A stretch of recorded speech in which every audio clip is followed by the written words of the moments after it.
Good afternoon all, and welcome back to Goldlocked Classic.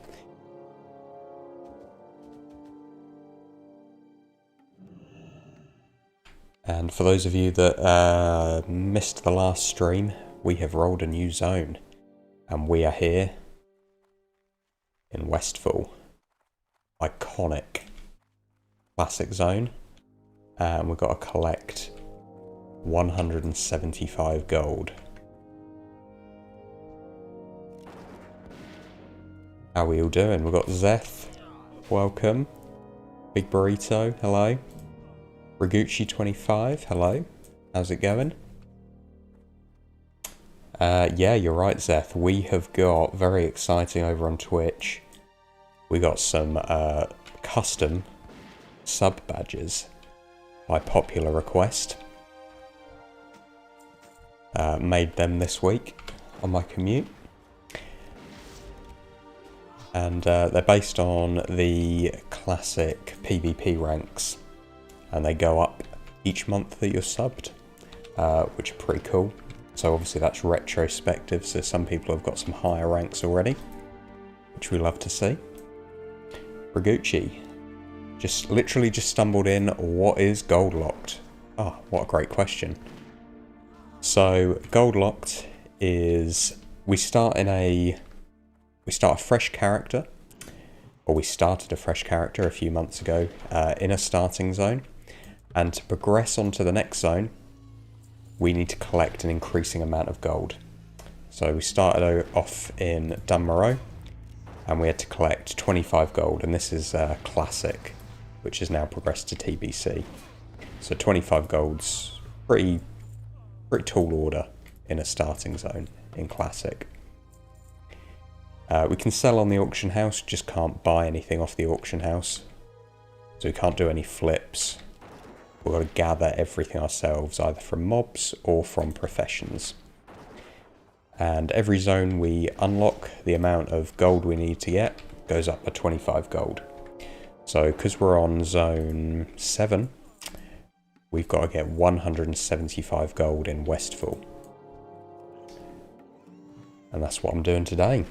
We've literally just started in Westfall.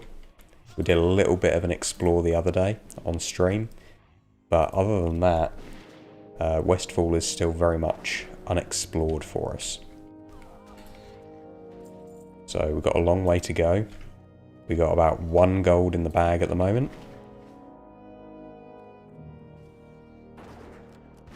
But I think we can bring that up quite considerably. Ed the Pandito, welcome back.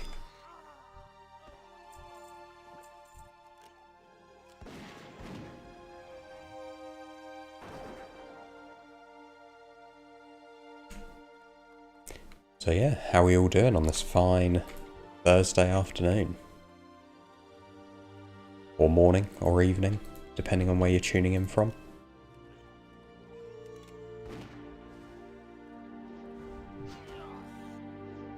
I personally have just finished work for the week, because it's Easter Friday tomorrow, so we get the day off, and we get Monday off. And I've got all of next week off as well, which is absolutely delightful. I'm really looking forward to that. So much WoW is going to get played. And so many streams are going to happen as well.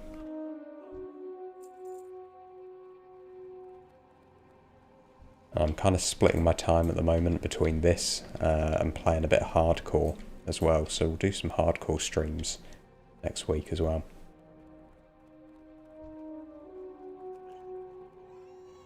Beth, you doing well? Just got off work. Dinner's in the making, brew in hand. And you're off work tomorrow. Sounds amazing. Although you are working the weekend. Less amazing, but, you know, if you enjoy what you like, enjoy what you do, then it's not too bad. Ed, you've got to go to work in like 30 minutes. Oh, well.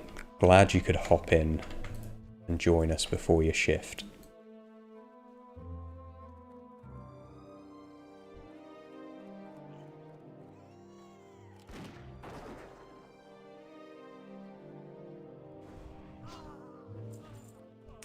Got to take the good with the bad. Yeah, absolutely, absolutely. I quite like actually having days off in the week rather than weekends, weirdly.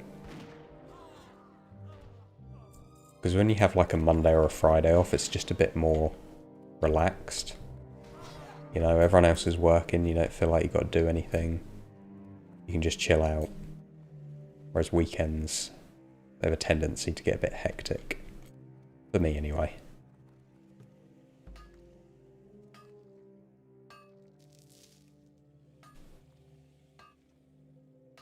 But yeah, I'm really glad of the long weekend that we got here in the UK.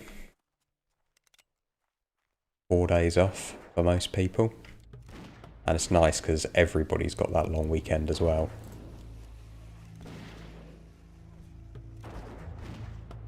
So it's like having 2 weekends back to back.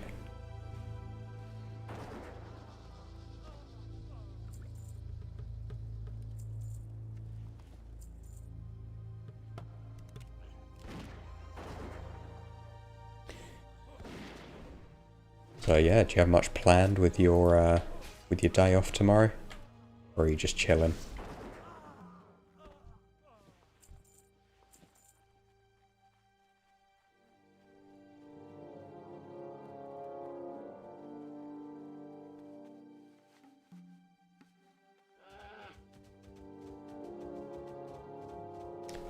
And I should probably say what we're planning on doing today.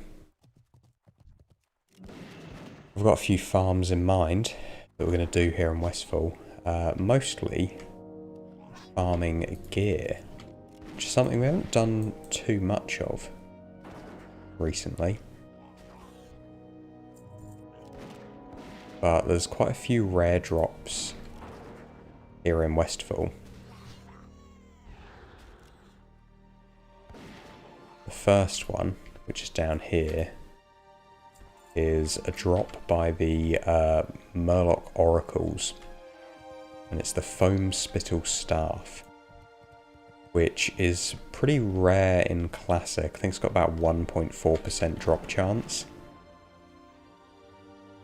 And there's actually none on the auction house at the moment, so I don't have any data to say what it's worth, but I feel like it'll be worth a fair amount. We're just going to run up and down the coast here a bit, killing a load of Murlocs and also killing all these crawlers for their meat. And then we'll kind of loop back, kill some Dust Devils, kill some Defias. And we're also going to kill the Defias Pathstalkers, because they drop the Silver Defias Belt, which I think is even rarer, but does sell for a few gold, which would be nice to get. So yeah, pretty nice, pretty relaxed loops that we're going to be doing here. And then yeah, mostly just chatting and chilling out. You're going to do laundry and then play WoW probably. That sounds very much like what my day off's going to consist of.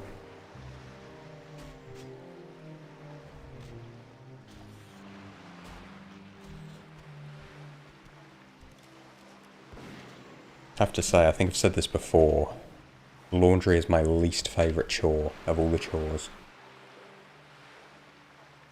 No idea why, couldn't tell you what it is about it.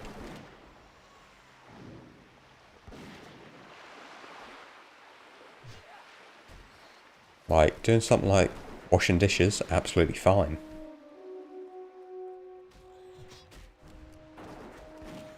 For some reason, doing laundry just really gets to me.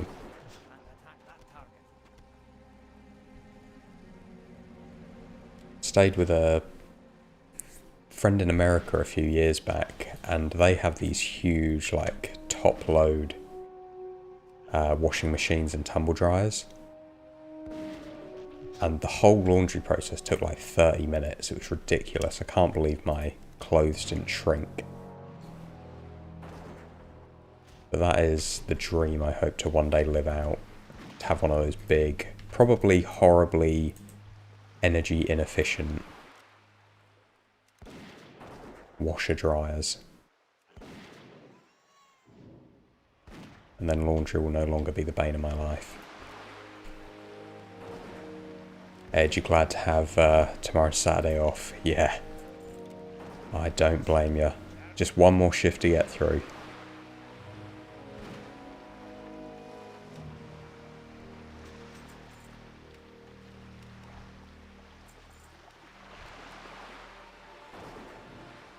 Isn't that just called a maid? What, the big washer dryers? Yeah.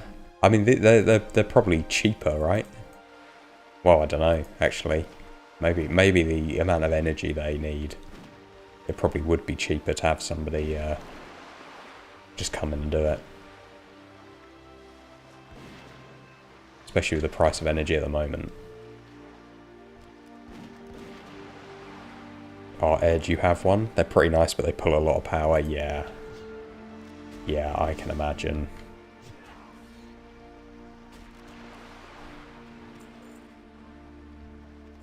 I'll make sure I, do a lot of recycling and turn the lights off, and then I'll feel a little bit better about myself, but that's probably doing nothing compared to the amount of energy they'd require.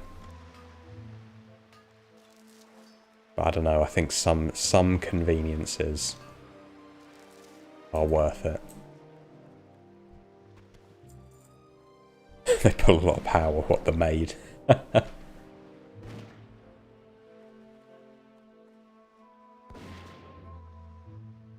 I'm very concerned for any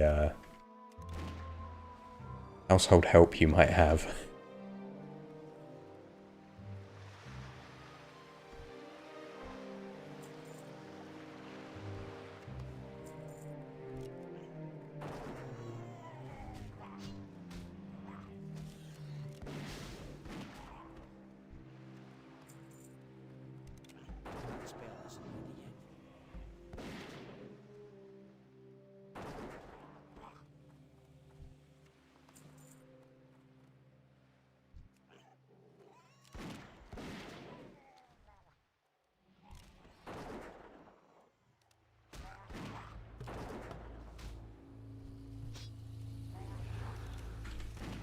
So, honest opinions, what do we think about the new sub badges?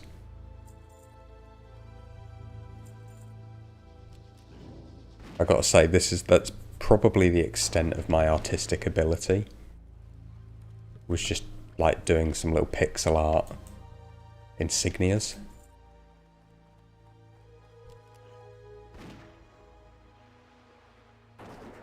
I have to say, I actually really enjoyed making them. It was really satisfying. You can see why people like drawing and digital design.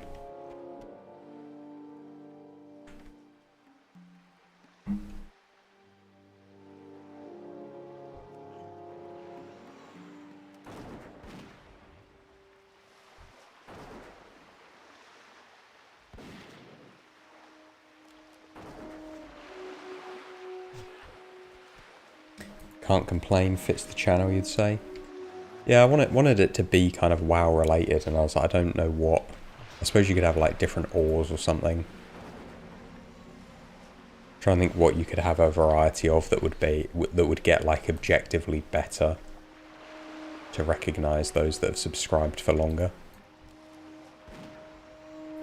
PvP ranks was the first thing that kind of came to mind.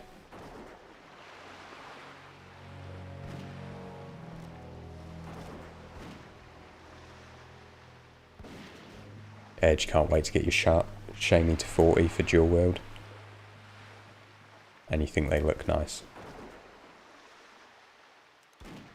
Well, thanks. Yeah, we'll see how they go.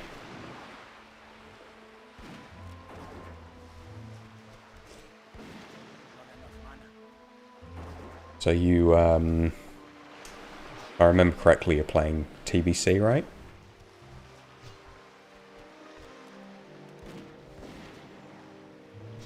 How's TBC doing? Is it alive and well? I know obviously right at the start it was really popular. I don't know if that's sort of dropped off now. Like whether the initial hype's sort of gone or whether people are still really heavily playing it.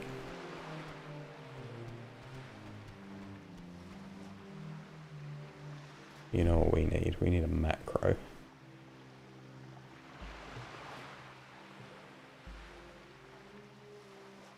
Open all these clams.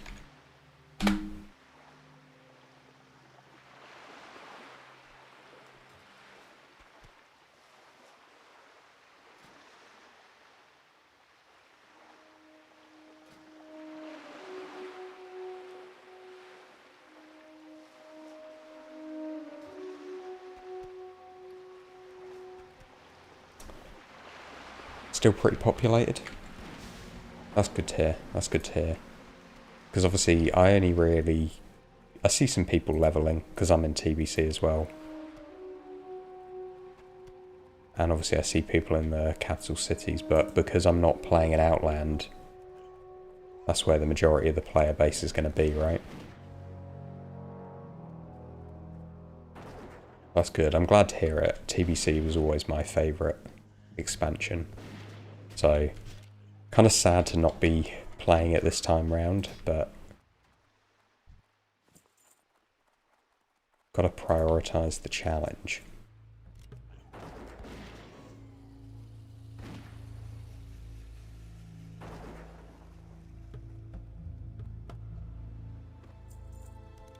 Because I keep thinking if I had like, you know, unlimited time to just play WoW, what would I like to do? And I think I'd probably just alternate between different versions of the game, you know? I get a bit burnt out with gold farming. Switch to heroic, that's what I do at the moment. Then if you get tired of heroic, you know, switch over to retail, play the newest content. Get done with that, you can go over to TBC.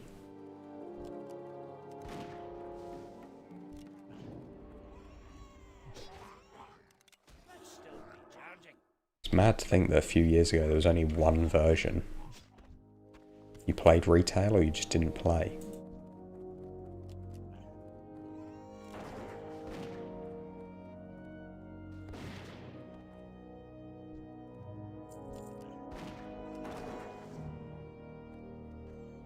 I'm really enjoying hardcore at the moment. And we'll play a little hardcore on stream next week.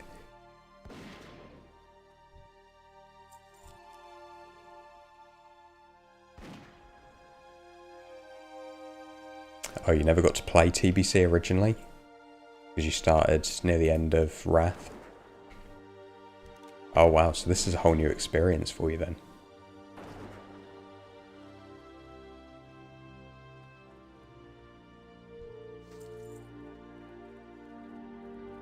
Because yeah, if you played towards the end of Wrath, then probably the majority of time was played in Cataclysm, and Classic really changed around that time. Yeah, I started playing in TBC, and I think that's probably why it's my favourite expansion, just nostalgia factor.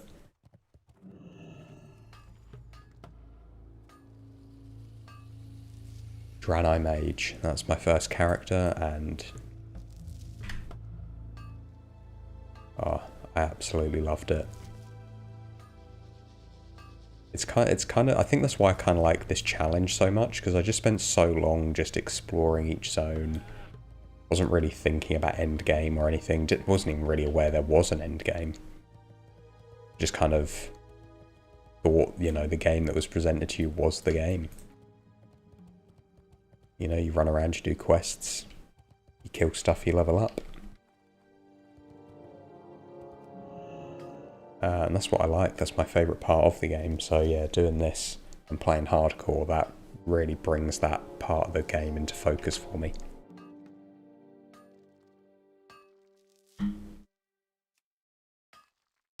A few years ago, Classic was released in 2019, so 7 years. Oof. That is actually terrifying. That is actually legitimately scary.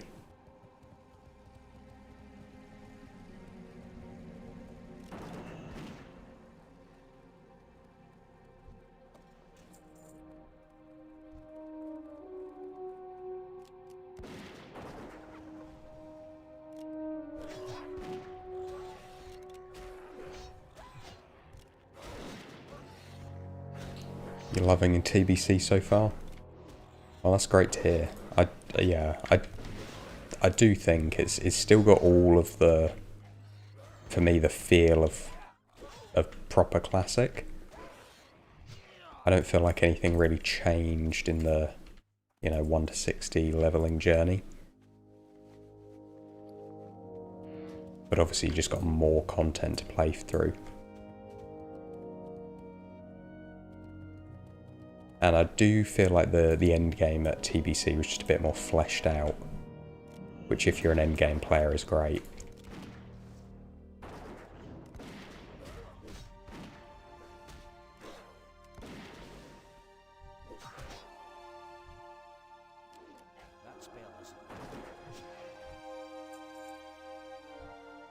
So no drops yet. Well, no rare drops anyway. We've got plenty of cloth and the odd smattering of greens.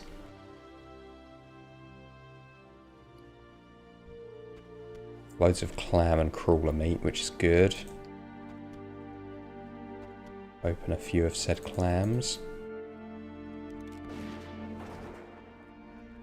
Otherwise they will clog up our inventory.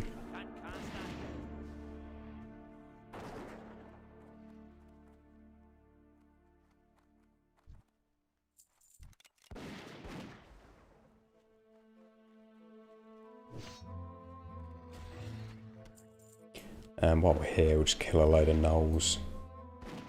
We've got a quest to do it, and they drop cloth, so why not?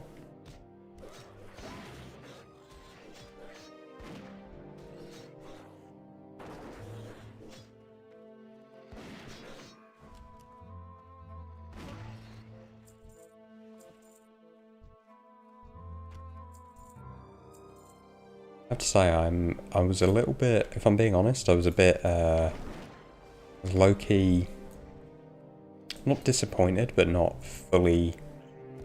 I don't think Westfall was the best wheel on the zone. I think it was the worst of the three, but actually, now that I've played a bit of time in it, I'm really liking it. I'm loving that I can just kill the mobs so easily.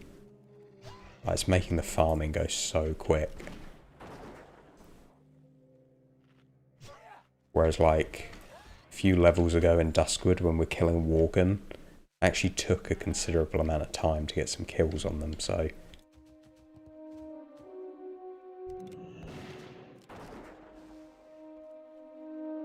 It's nice to feel powerful.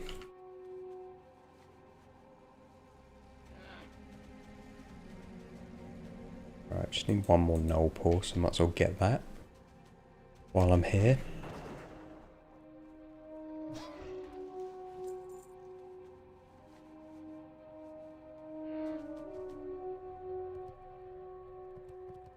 And I think, I'm pretty sure this is a real, statistical phenomenon in WoW. The last quest item is always the hardest one to get. We got the first 7, easy. The last one, that's going to be tough. It's a stark contrast to, say, the Badlands. Yeah, it is. Although I suppose now that we're level 36, we're in a position that we can actually go to the Badlands. Mobs there are sort of level 35 to 40, so we've actually finally, with Duskwood, got enough levels now that it's viable. And I probably will do that, because we never really properly explored the zone.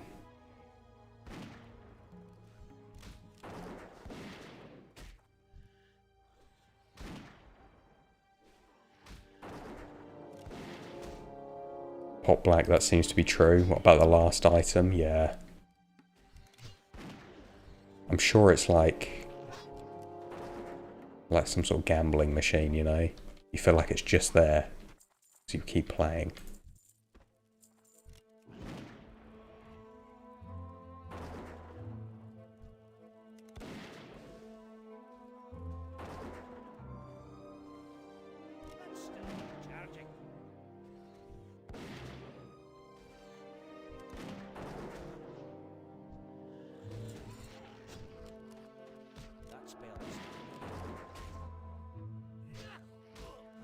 Okay.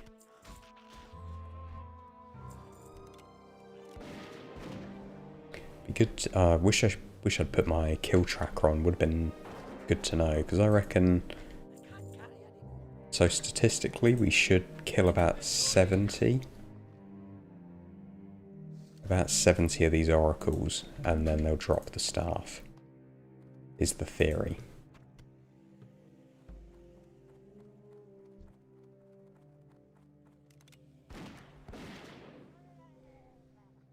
But that's with average luck. I think it might be optimistic to say we have average luck.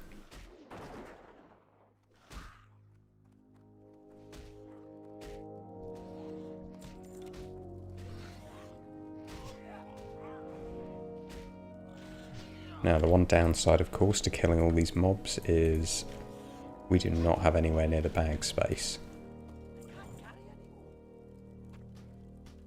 We can't carry anymore.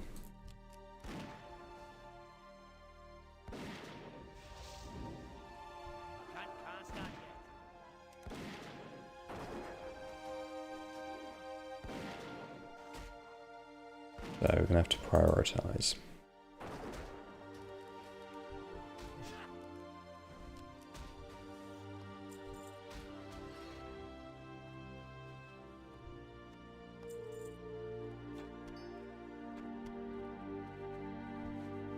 Okay, we're getting a couple of pearls, which is good. Good to see what they are worth.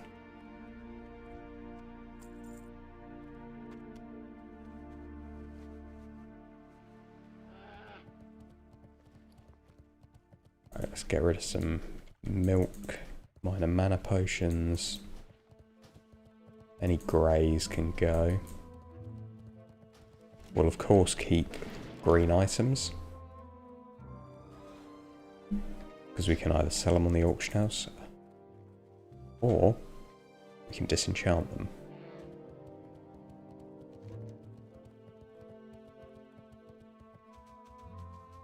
Okay, we'll carry on down the coast, because there is a vendor down the coast, and there's also a quest hand in to do.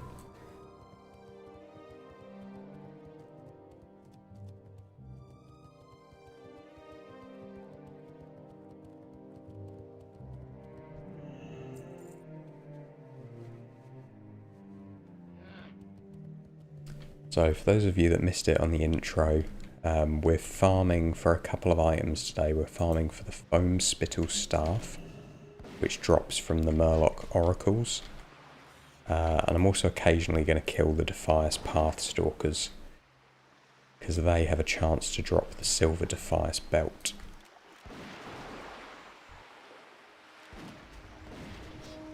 Both of those are pretty rare items, and I reckon we can fetch a decent chunk of gold on the auction house for them. Because my theory is, trade goods wise, Westfall's, basically everything in Westfall is just pretty much a worse version of what we've had in Duskwood.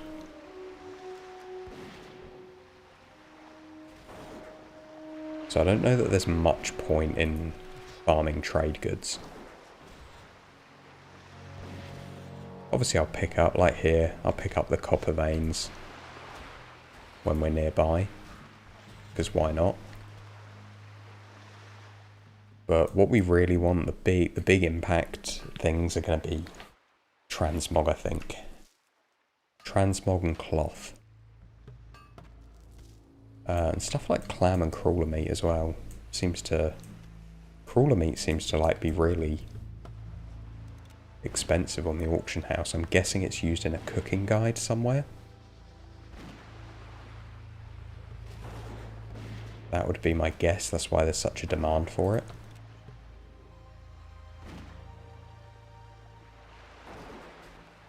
Right, in a place like this,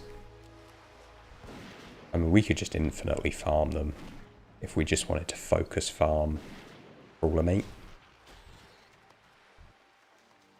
And the clams as well.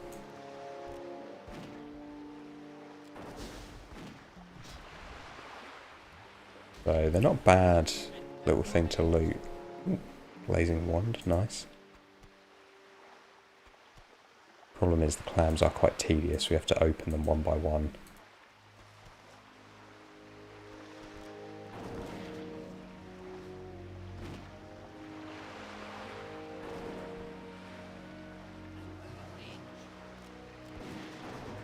And they don't stack. Like with many things in Classic.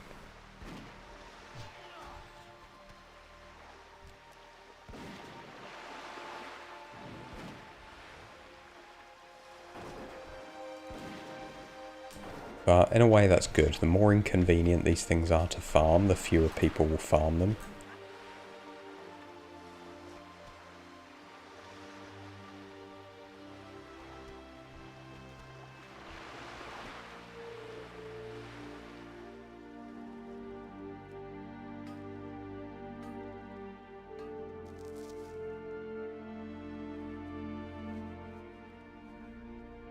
Right, let's go and vendor some stuff. Wow, we've got quite a lot of cloth there.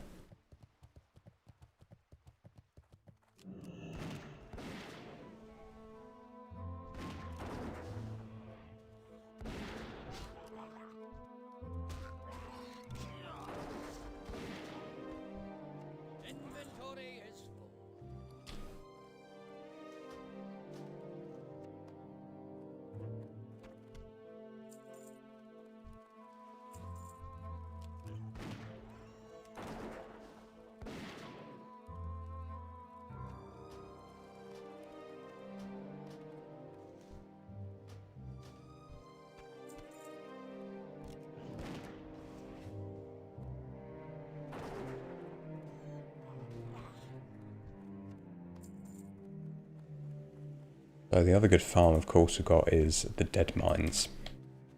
And I've run a couple of loops of it. Oh dear, this guy's about to die.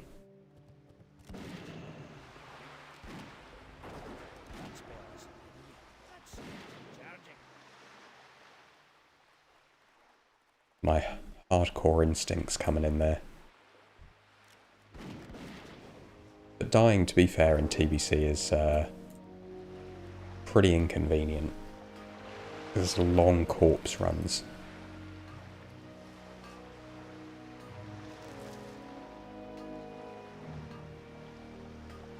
So we're just being a good Samaritan here.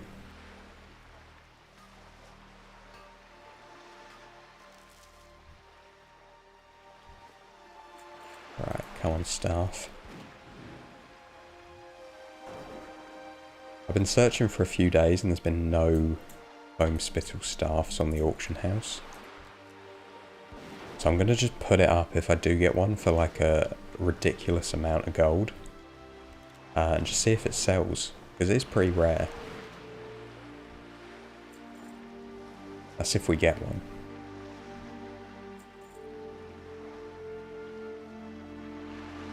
I haven't even had the treasure map drop, so can't be too optimistic about the staff.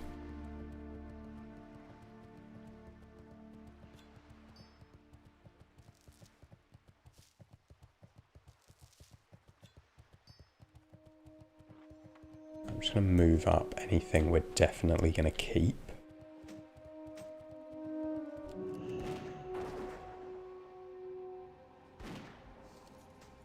Like greens, like trade goods. There's no way we're getting rid of them. And then everything else can be sold.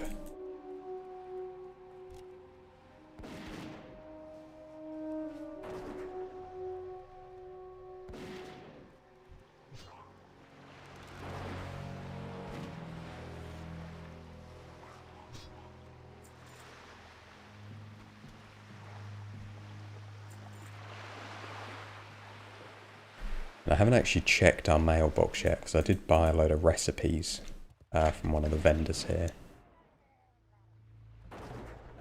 Put them up for a couple of gold, so hopefully they will have sold. Got a nice little bit of, our first little bit of income from Westfall. Ed, the Pandito, you sadly got to go to work now. Hope the stream goes well. thank you very much. Thanks for popping in. Enjoy, well, as much as you can. Enjoy your shift and, yeah, enjoy a couple of days off. See you around.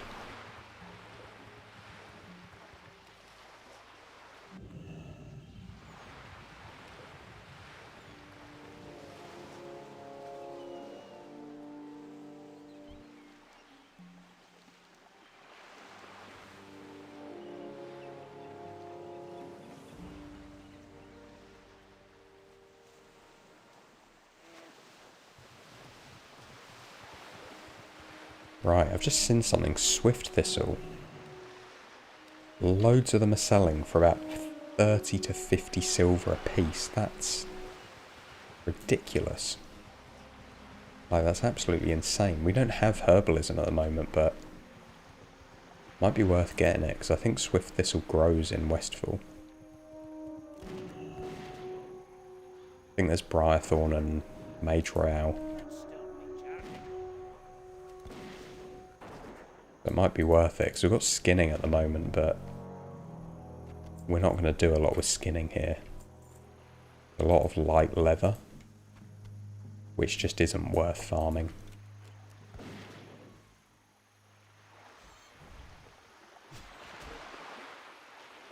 So the tactic might be to pick herbalism back up.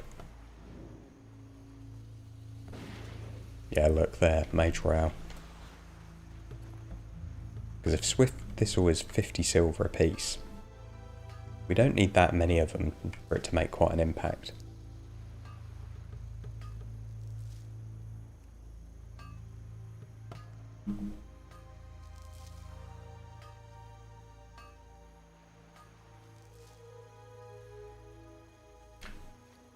Okay, let's sell some junk to this guy. Hey there.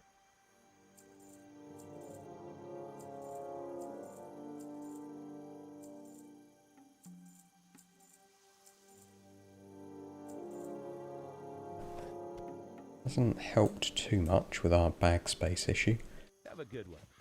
but it's something.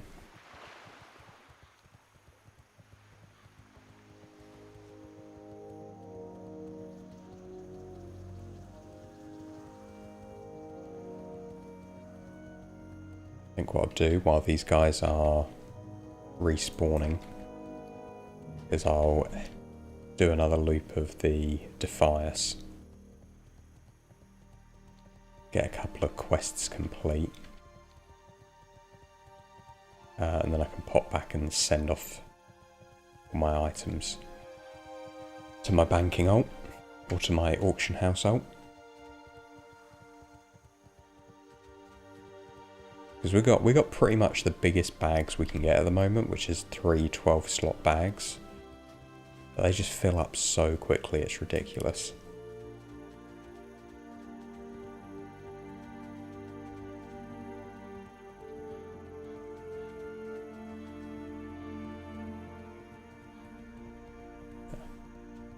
Alright, keep an eye out. We want Path Stalkers, because they're the ones that drop the rare belt.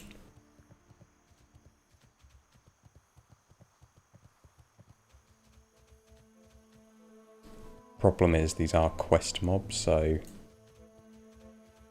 like you can see now, somebody's obviously come through here, done the quests and killed all of the mobs. But we got a few. We got a few.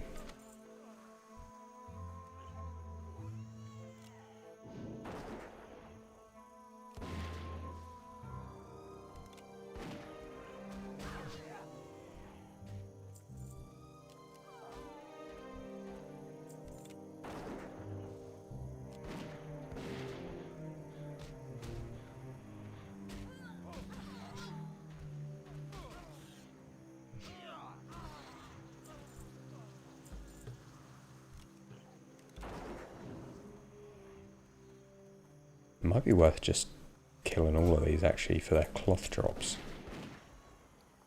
They're dropping a decent amount of linen and wool. And I've noticed that prices for wool have really shot up. They've gone up to about 10 silver a piece. 2 gold for a stack of wool cloth is absurd. I don't really know why. Maybe the TBC inflation's just finally hitting.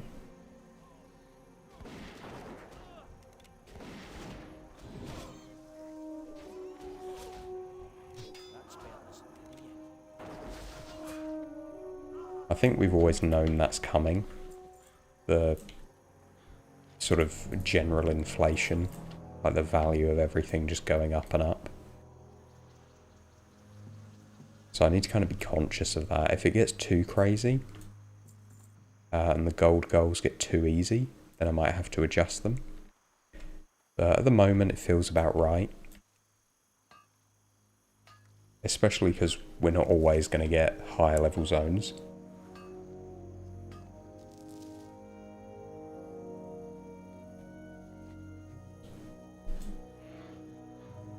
Like at some point we're going to roll somewhere like Tirisfal. And suddenly farming 350 gold is going to seem like a lot. There's always people starting new alts, for leveling first aid, needing the wool cloth, and they can't be bothered to farm them. So yeah. Yeah, that's very true. That is very true.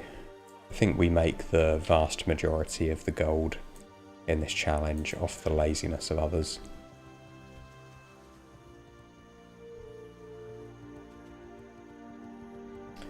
And that's fine by me. I'm happy to be the person that does the farming for people.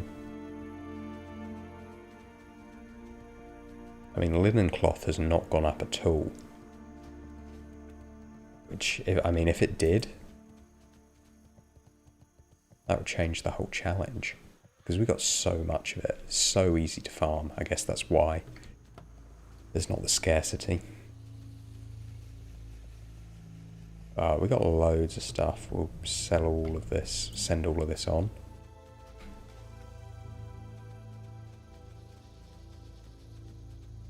And in these couple of quests.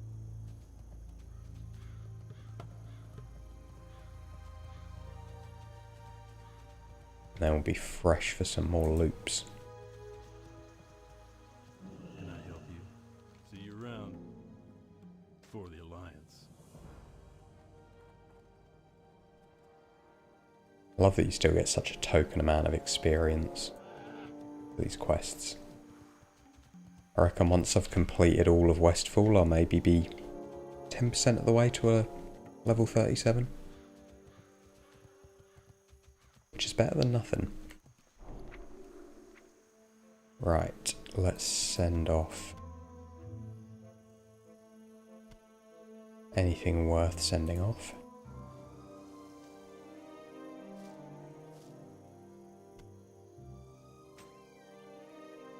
I'm going to send greens to our other alt, Argus.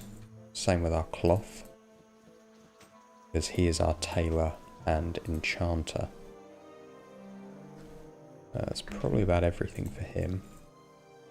And I'm definitely going to think about picking up herbalism later down the line.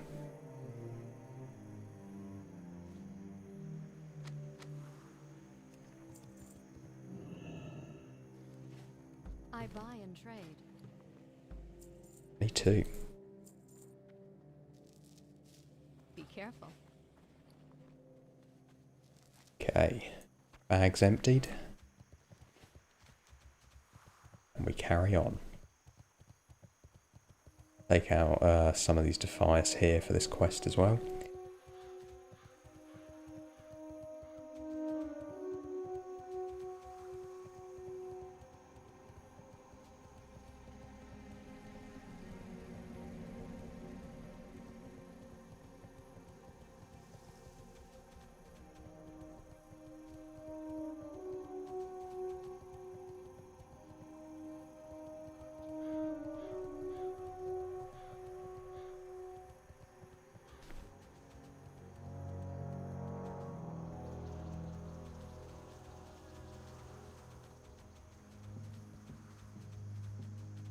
Oh, we need to kill a few Harvest Watchers. We'll do that while we're here. I have kind of bad associations with this area. Many a hardcore character have been lost to these pillagers. I'm playing through at the moment. I'm doing a Warlock in hardcore at the moment. And so I made sure that when I was doing these quests, I was purposely over-leveled. Went to Loch Madan. And just, you know, basically completed every safer quest I possibly could. Before coming down to Westfall, because I don't know if it's just my perception, but Westfall just seems like the killing grounds.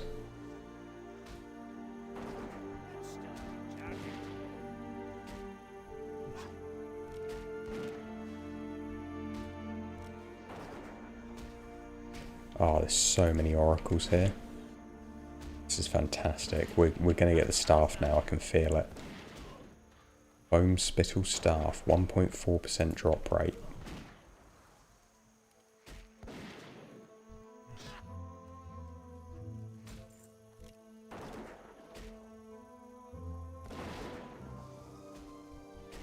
But it only drops from the oracles, so these hunters are just a distraction.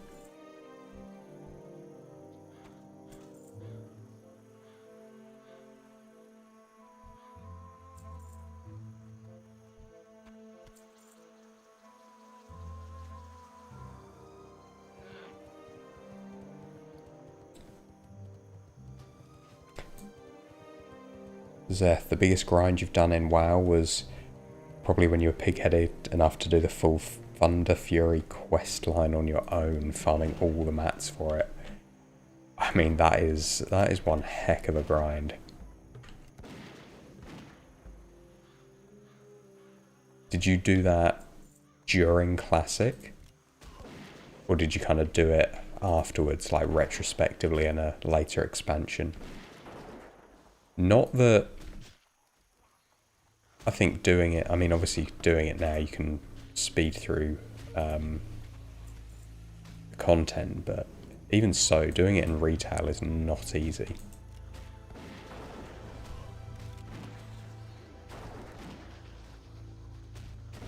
It was in Wrath.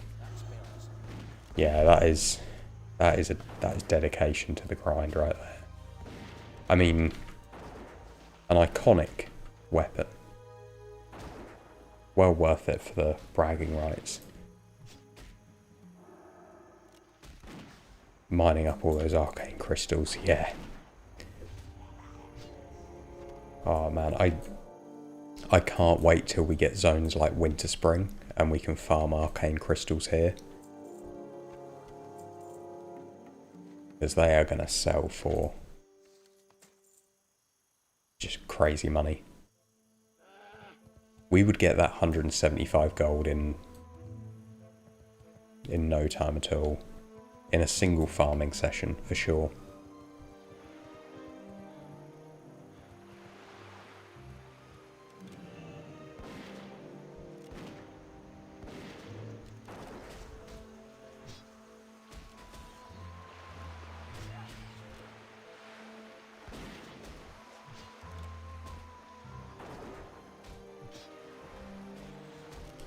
Yeah, I have to say, across all the zones, mining seems to be just the most consistently good profession.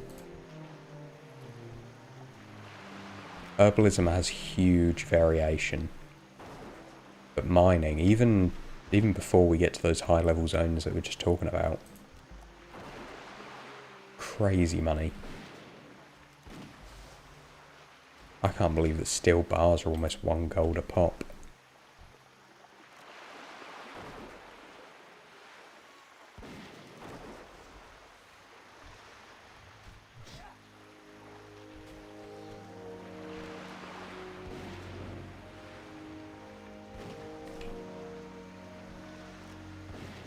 You had to do 10, yeah, 10 elementium bars, 100 arcanite, and 100 arcane crystals. Yep, never completed it myself. But yeah, respect to those that have.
Okay, it's probably going to be it for me for the crawler mate for now.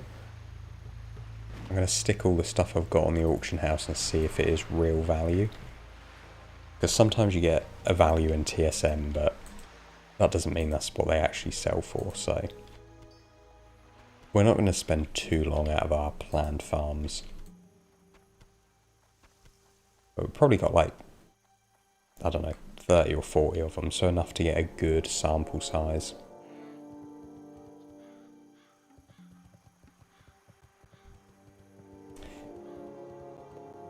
You felt like it was a quest you had to go on to get all the materials for Thunder Fury. Wouldn't feel right to just buy it all from the auction house. Yeah, I 100% agree.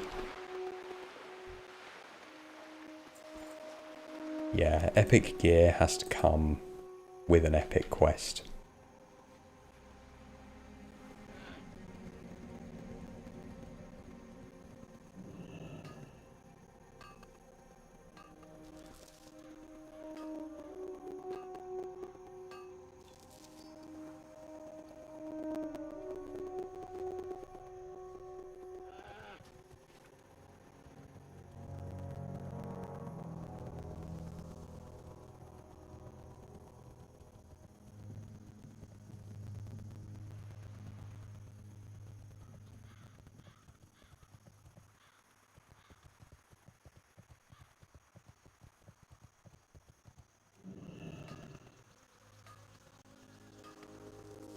And that's actually exactly how I've always found gold farming. Because obviously, like, there's loads of good gold farms you could do, or gold flips you could do, just buying mats off the auction house. You know, converting them, like buying iron ore, converting it to steel bars, stuff like that. That, to me, although it might objectively be a really good gold making strategy, just doesn't really hold any interest to me. Like, I haven't farmed those materials myself, haven't converted them myself, and, you know, just doesn't hold the same sense of satisfaction. And I'm very much one of these people, I gold farm because I enjoy the process of gold farming. Like, I can quite happily do it as we are. I mean, obviously there's a goal to this challenge, but I could quite happily do it, just set myself a goal, work towards it, find some unique and interesting ways to do that.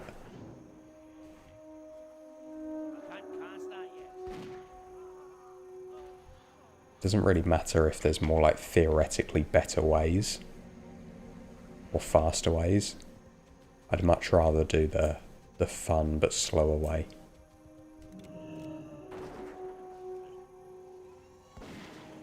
Because, like, objectively, the best thing to do right now would be to go back to Duskwood and to farm iron ore. Like, that's what logically we should be doing. Because that's going to get us, like, 5 times the gold per hour that we're ever going to get in Westfall.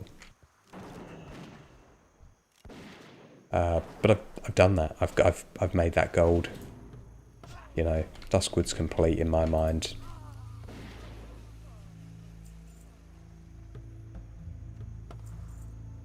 Also wouldn't probably make for a great YouTube series if it was just, oh, we rolled a low level zone, guess I'll just go back to that high level zone again.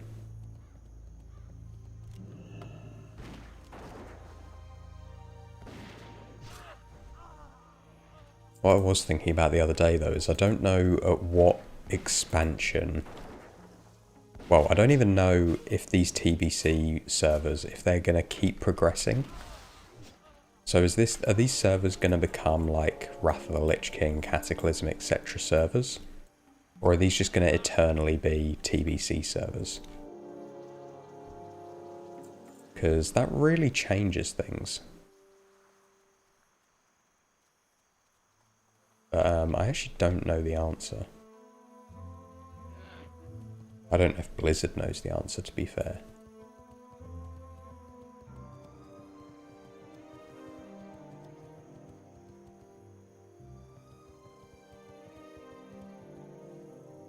But if they don't progress,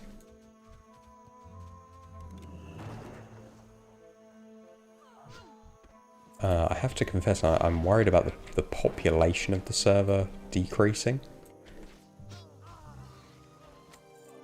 Pattern. Not worth a lot. But if they do progress,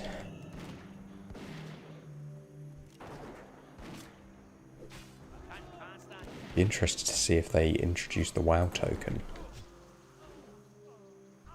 Because obviously we've just kind of had to set an arbitrary goal here. But it would be cool to actually use our gold to buy WoW tokens.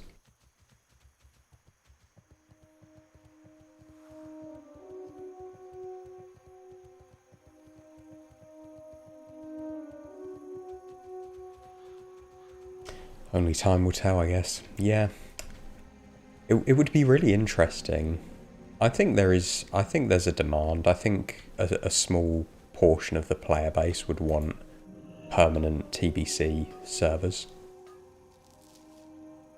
I don't think you'd see anywhere near the population numbers now as you do now, but I think there would be a market for it.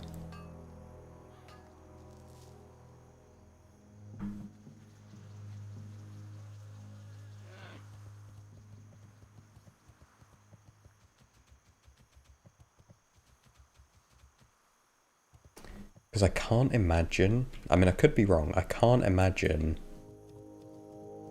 like say you went past, say you kept progressing these servers,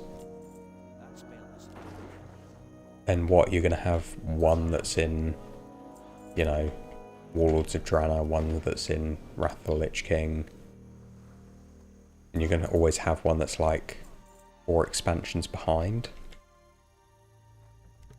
simultaneously progressing. I don't know if they'll bother.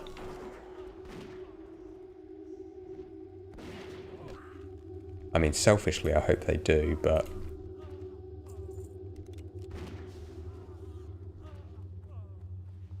it'd be cool to see how in actual real time how the market develops over expansions. Because like some old materials will become redundant and then they'll become in demand again. There'll be gold inflation.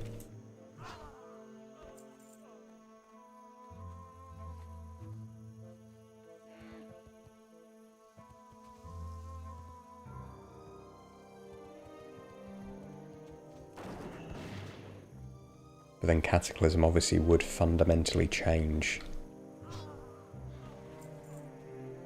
the classic zones. Not necessarily a bad thing. Not necessarily a bad thing at all.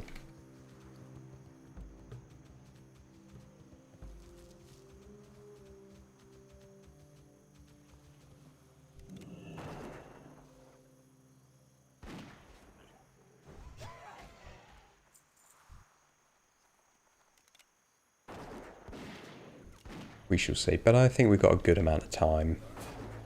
Obviously, they're doing a kind of accelerated TBC phase release, but we still got quite a while of TBC being relevant.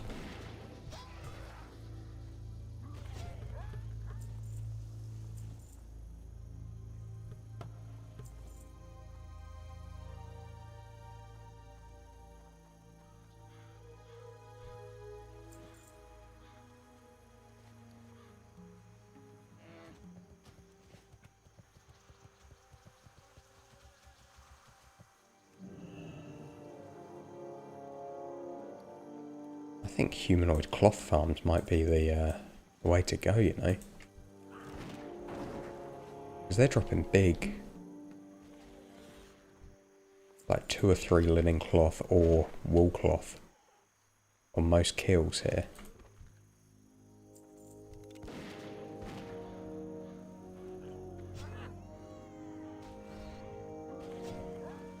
You throw in the raw gold plus the greens.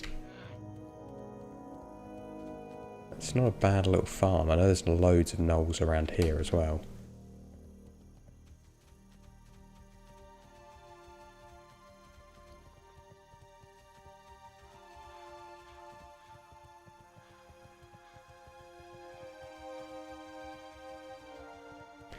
Give it a try.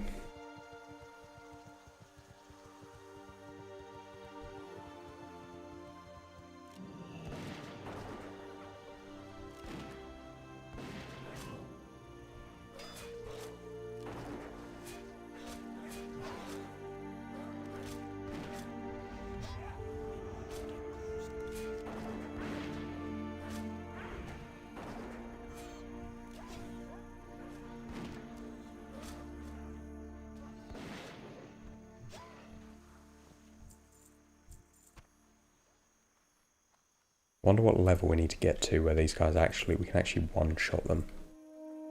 Because at the moment it's like we're two-shotting a lot of them.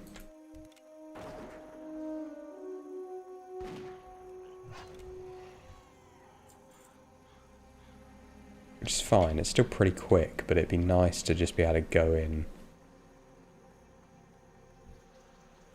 get a few shots off, kill a whole pack of mobs.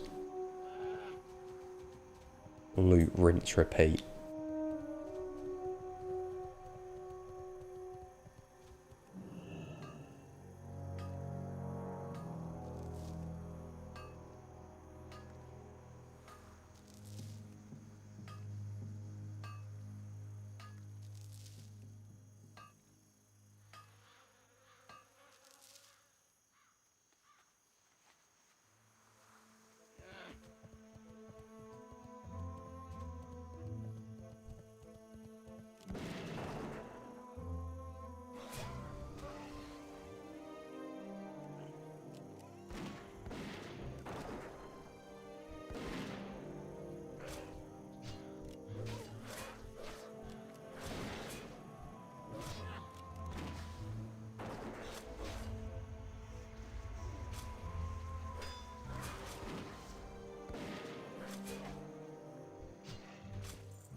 Okay, I'm quite liking these gnolls.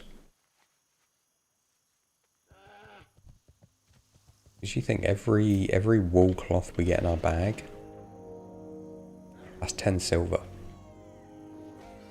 Right there, nice and easy. Obviously they're not all dropping wool cloth, but enough of them are.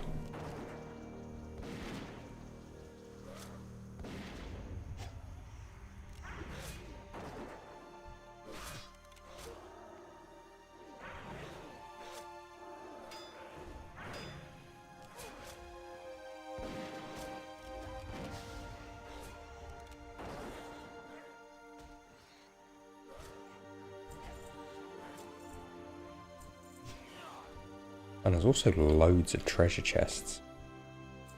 I'm guessing just nobody's kind of come in and reset all these mobs for a while.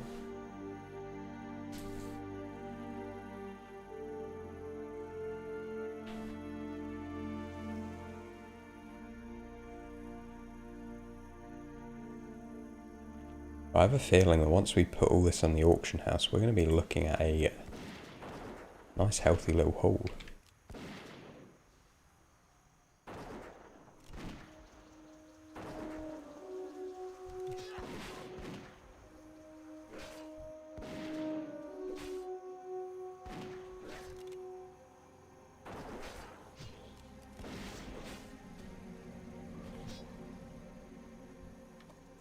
Ooh, Riverpool Mystic Staff. Jeez. Region sale average 3 gold. That's fantastic. Do not disenchant that. Note to self, do not disenchant that. 3 gold drop. What we like to see.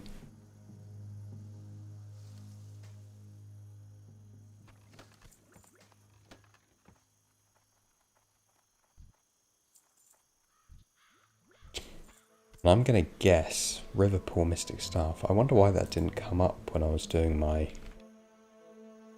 research. I'm guessing that's, yeah, that is only, oh geez, that's only dropped by Riverpool Mystics, and it has a less, as 1.8% drop chance.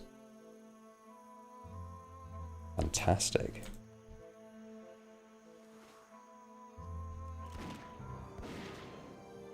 So, look a little bit more at this TSM data.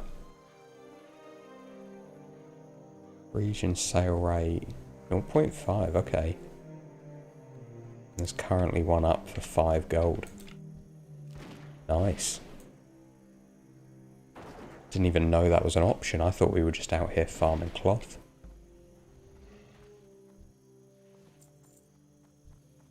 That's quite the little bonus.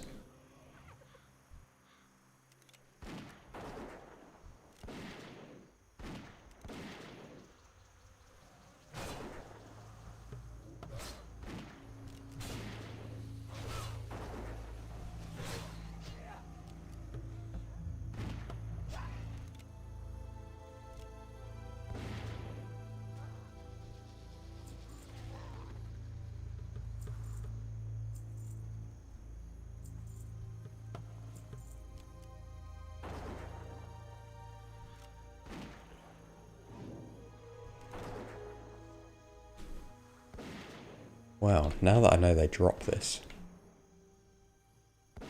maybe we try and get another one.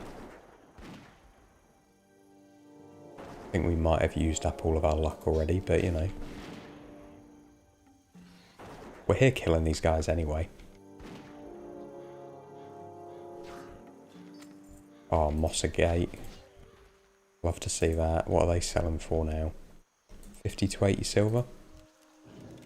Pretty good little drop. We are out of bag space though. Jeez, there's so many gnolls here. This is way more populated than I remember. And it's not that close, that's not that far, sorry, from Sentinel Hill. So it's pretty conceivable that we could just, you know, pop back, send off some mail, sell our junk.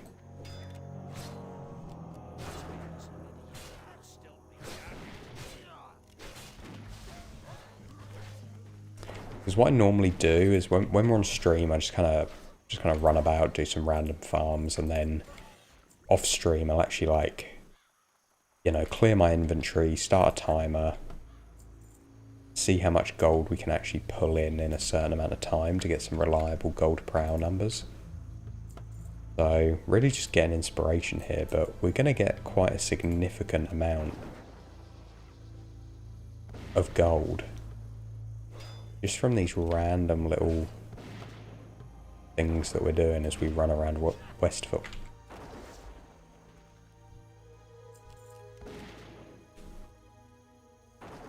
And the other thing as well I've noticed is we've obviously got a bit of backlog. A little backlog of items from previous zones. So from, you know, leveling in Duskwood, for example. A load of items from Duskwood that we're just waiting to sell. And I can see that a few mails have come in.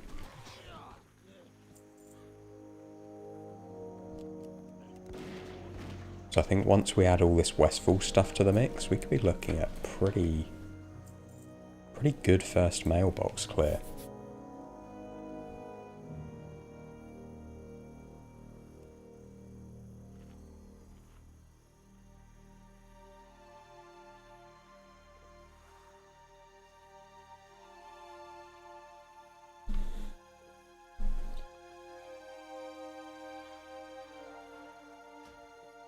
Get rid of some junk here.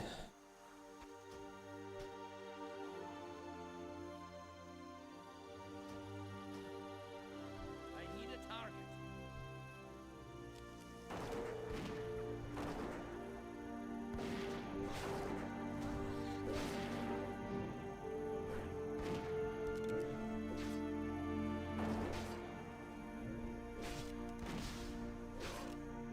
Okay. So anytime we see a Riverpool Mystic, we are going to kill them.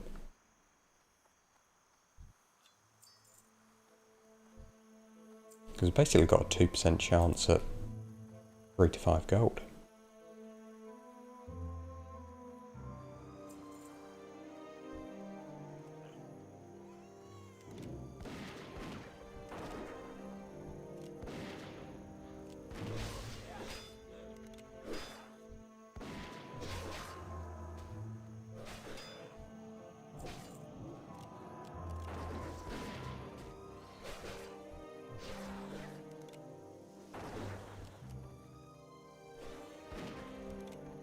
Oh, some copper and some tin up there, lovely.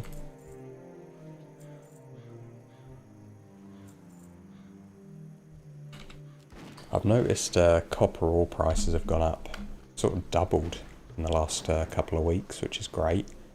Nothing else, no, not tin ore or bronze or anything like that, but just copper ore. I guess because people are finally starting to level alts and get their dual crafting up, and you need a lot of copper ore early on. So, kind of sad that I liquidated all of my stock. I sold, you can see there, I sold 836 copper ore at an average price of 1 silver, 37 copper. Which is fine. It's fine, that's, you know, that's like 10 gold's worth of copper ore. But if we'd have waited and doubled that, but I guess you never know. You never know if you're in the dip or at the peak until afterwards, right?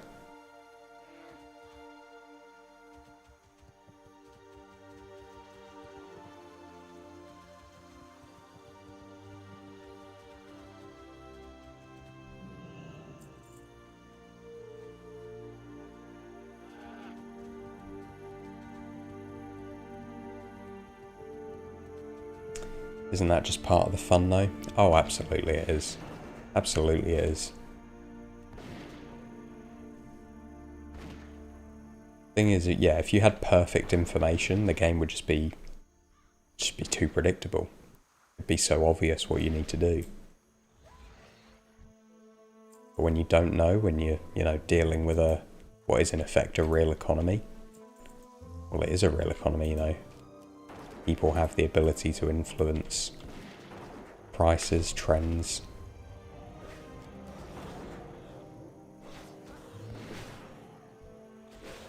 Suddenly you're working with something a lot more dynamic and you've got to adapt. Because copper ore prices, for an example, they plummeted a little while back. And I said to myself, I'm not going to sell. Because it'd be really easy to panic and sort of go, oh well, you know, the prices are going down, they're going down. Might as well sell them now, at least, you know, they could get worse. And I'm glad I didn't, because that was the dip, as I suspected. That was the worst they ever got, when they were like 50 copper a piece. But so many tens of thousands of copper ore got bought up for so cheap, and now if people have held on to them, they're probably 5-6x their money in like a very short space of time.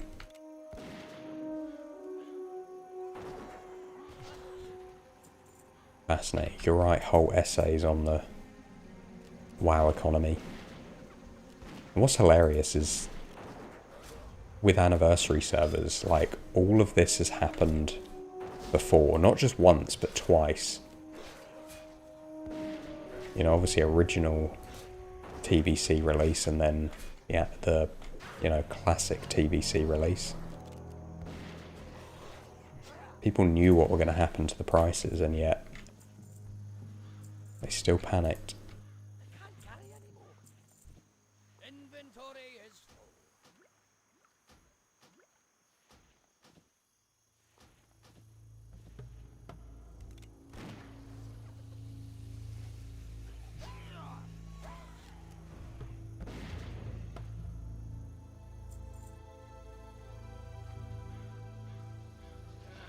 It's actually a great little loop, because you're here by the mountains as well, so you get loads of ore spawns.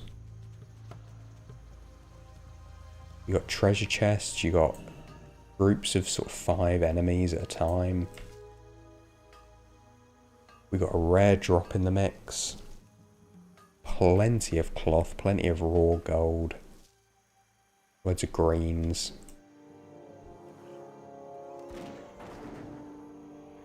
Yeah, I'm definitely gonna come back here and just do like an hour of like focused farming, tally up everything that we get.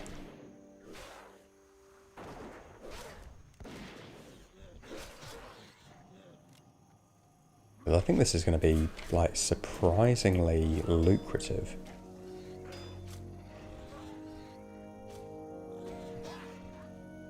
Didn't even really mean to come here. I just saw some gnolls and I was like, oh, I'll kill a few of them, see what happens, and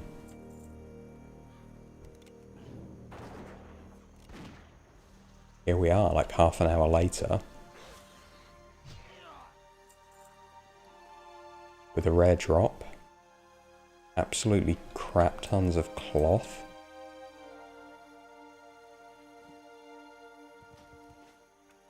Fair bit of ore.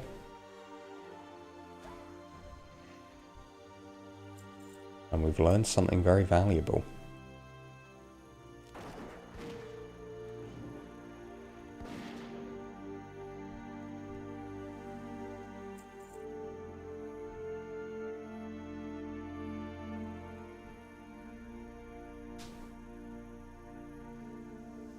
Penny Plays Games, hello. I've been greatly enjoying your YouTube series. I hope you're having a great day today. Well, thank you very much.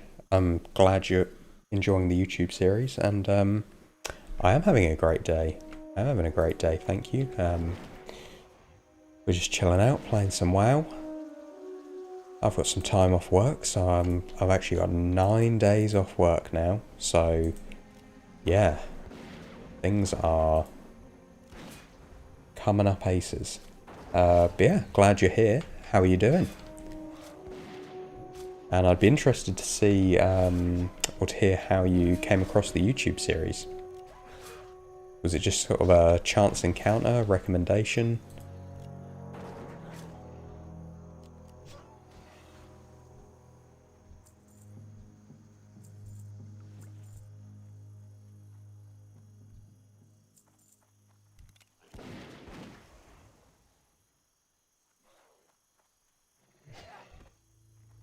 And the nice thing is, if you want extra content, then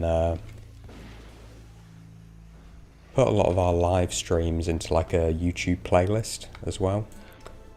So if you want the full journey, live streams, episodes, everything, quite good to just like have on in the background. Then yeah, you can go and find that.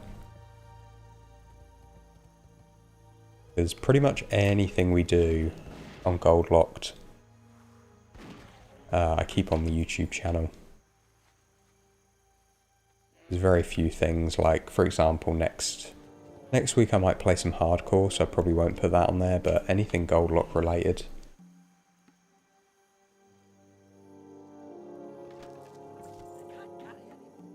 Oh dear. Yeah, I just hope you're all up to date, because obviously we spun a new zone quite recently following the last episode.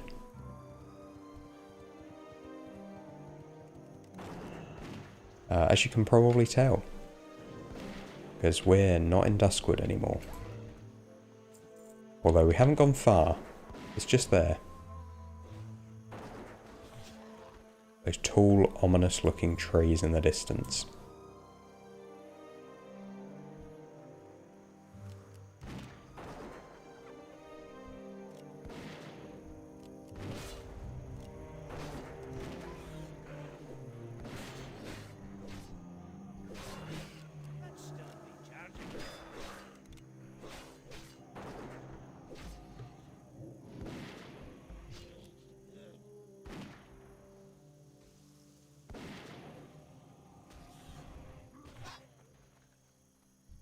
Inventory is full. I can't carry anymore. I love, I think it's just my imagination, but every time Goldlocked here tries to pick something up and he doesn't have the space, he just seems to get more and more exasperated. Alright, we definitely need to pick up cloth. Oh, don't delete the greens. What else have we got? Ice cold milk, we don't care about that. Rusty warhammer. Red Defias mask.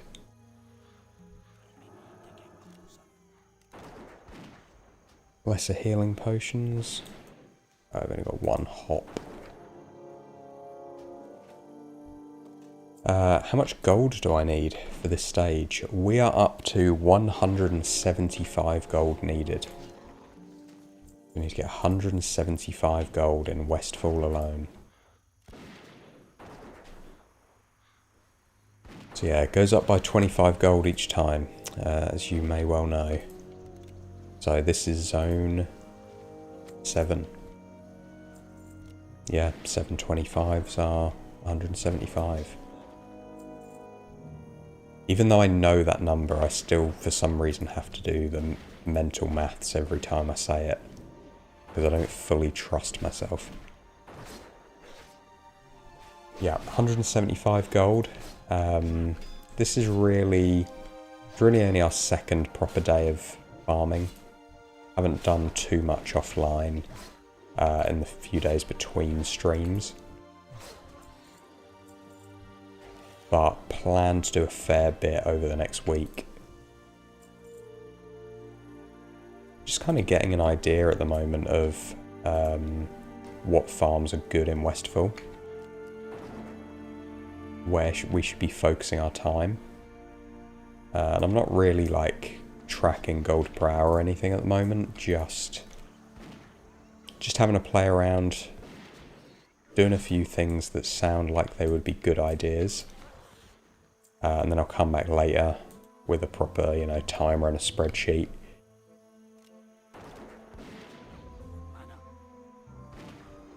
But I won't subject you guys to the full nerdiness of all the stuff that goes on behind the scenes. Because I love tracking all of our stats.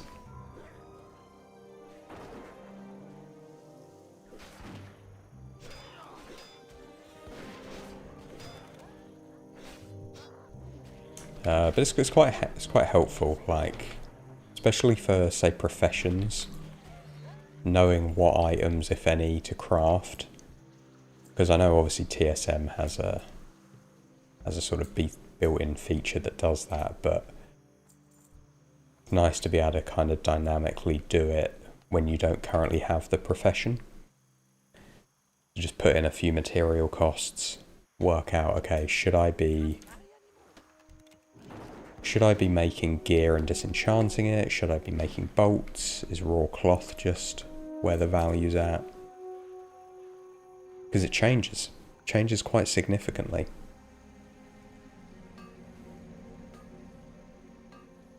Inventory is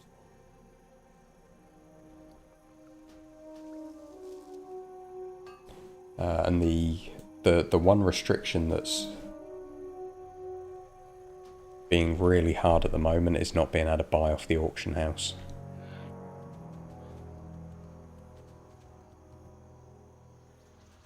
Because I would love... We've got the gold for it. I would love to be able to just buy some bigger bags.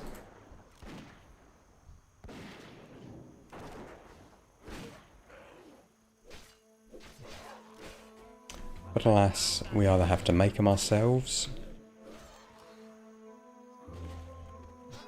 or buy them from vendors, which they're a bit of a rip-off, to be honest. They're about 4 times the price of if you just bought them off the auction house.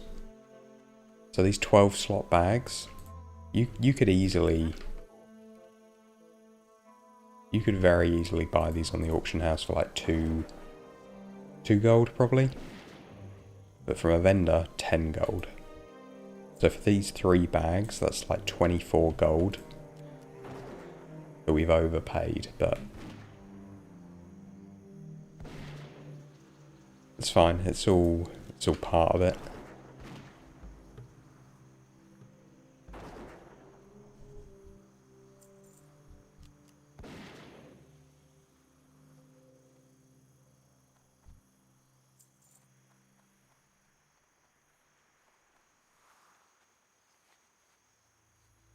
Yeah, vendor bags cost so much. I know.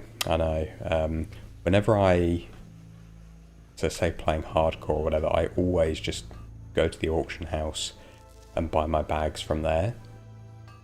As long as I'm not playing a self-found character. Because you can get such a huge discount. We're talking like 70-80% discount.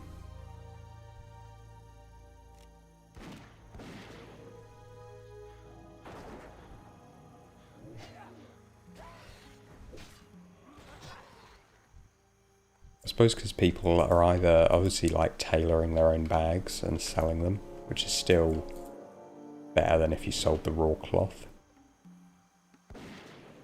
Or they've purchased bags from a vendor, because you'd get like these 12 slot bags. People will buy them but then later upgrade them.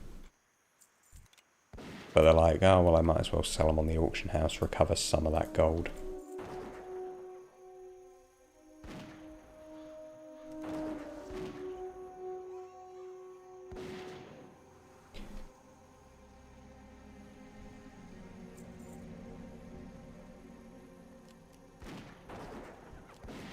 But yeah, because of the price of bags, I don't think I've actually sold any on the auction house. Because I'm like, well, I'll probably need them for bank bags, or I'll need them for like a crafting ult or something. So I'm reluctant to sell them.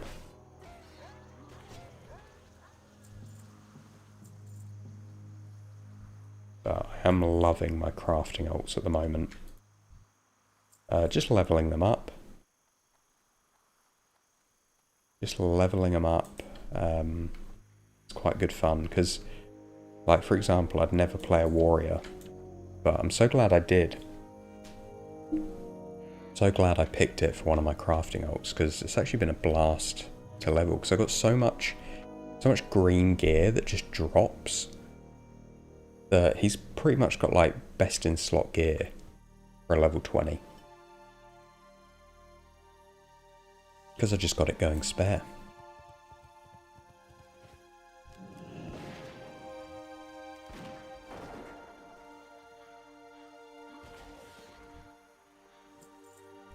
I'm amazed we haven't had to do a mailbox run yet.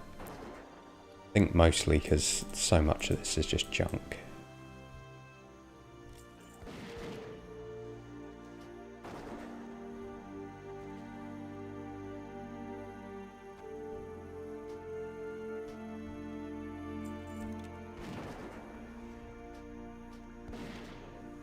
that spell isn't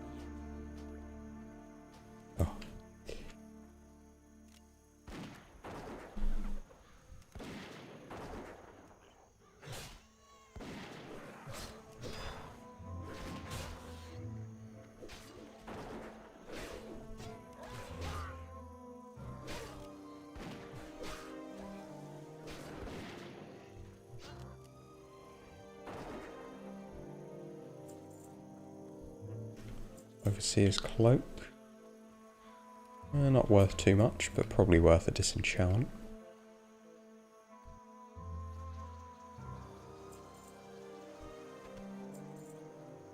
I can't attack that.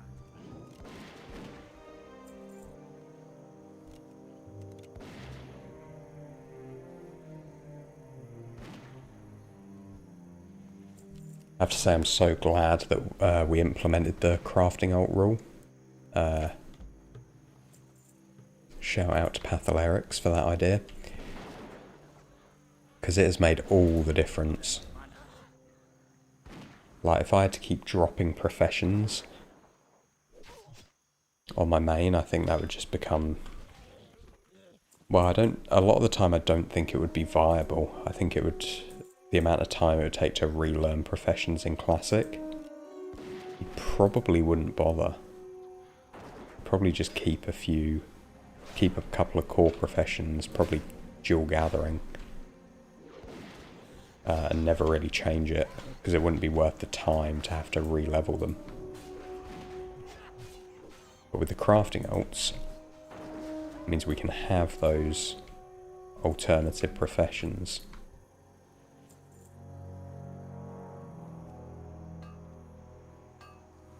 And it's also kind of a reward for unlocking a starting zone, because starting zones are so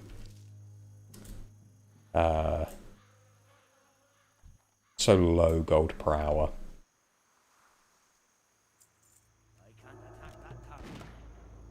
Penny Plays Games just subscribed with Prime. Thank you very much. Appreciate that. That means you get your first rank badge. Become a private in the Zone Locked army.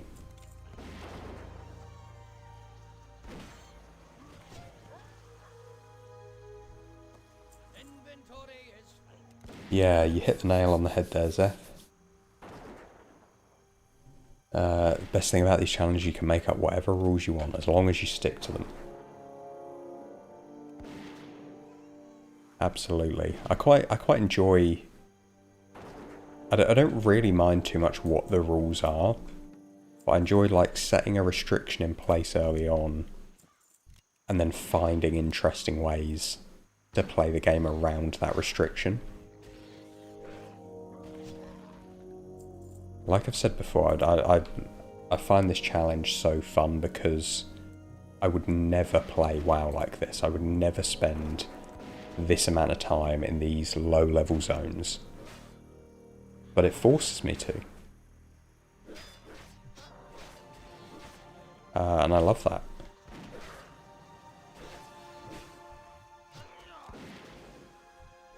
You know, when as a level 36 would I be running around Westfall killing gnolls? You just wouldn't bother. But I'm glad I have. We wouldn't have this sweet staff in our inventory.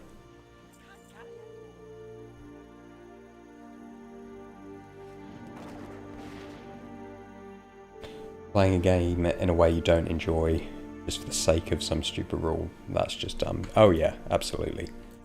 Absolutely. Because I've seen some other people doing a similar, not necessarily, you know, streaming or YouTubing it, but doing like a Goldlocked challenge themselves, just to try something different. And they're like, oh, I rolled this zone and I'm finding it really boring, and or I find, you know, this aspect of it really tough and I'm not enjoying myself, and I'm like, yeah, just change it. It's fine. Like, don't chop and change the rules all the time on a whim. But if it's truly impacting your ability to enjoy it, then yeah, absolutely change it. Especially if you're just doing it for yourself. Especially then. Penny is so glad that I changed the rules in the Badlands episode. Doing this in a zone that's way too high would just be painful. Yeah, absolutely. I think that's the only time when I've changed things up. Or not... Yeah. Yeah. Altered the rules slightly so that we can only roll level appropriate zones in the future. You know, I gave it a go. Spent a good bit of time in the Badlands, mostly off stream, because, gosh, that would have been painful to watch on stream. But it just wasn't tenable. It's like I could do it. I could really punish myself for the sake of saying I did it, but, you know, at the end of the day, this is a hobby for me, and I've got to enjoy it, because I would not put the hours into the challenge and into the editing if I didn't. And people seem to, like, broadly agree with that decision as well, which is good. You'll get some real, like, purists who'll be like, "Ah, you didn't stick to the rules. You've broken the challenge." But I think people got it.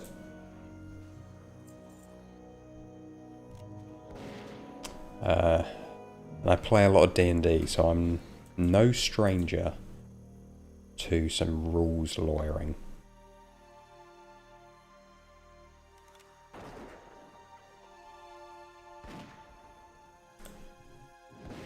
Alina Fairy, hey dude, what's up? Hello, welcome. How you doing?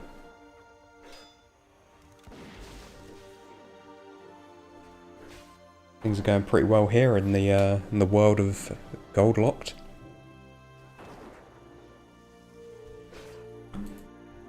Just chilling, killing some gnolls in Westfall. I have no idea how much gold we're making, but I think it's pretty good. It feels pretty good. Although our inventory is getting fuller and fuller. We're definitely going to need to stop off somewhere and offload it all. But we're not far. We're not far from a mailbox and a vendor. But yeah. Good to have you here.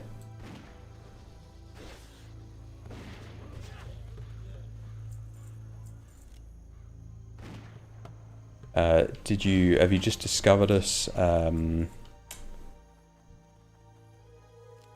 Twitch, or have you come over from YouTube?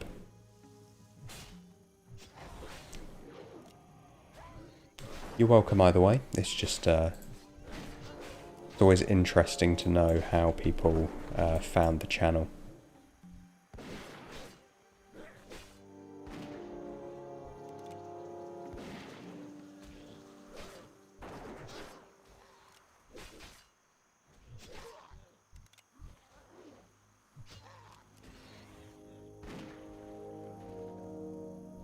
Penny, you gotta go. Have a good stream. Thank you very much. Enjoy the rest of your day. And enjoy the long weekend, if you get a long weekend like we do here in the UK.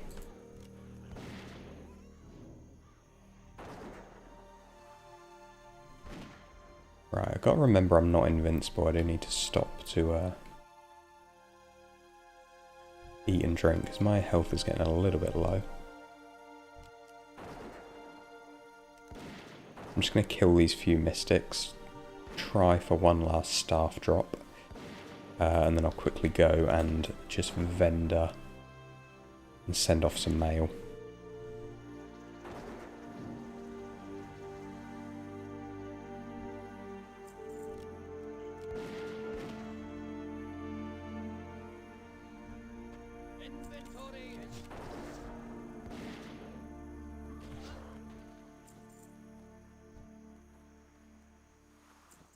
Okay, great. I'm going to be really lazy in Hearth, even though it's just over here, because we ain't going much further.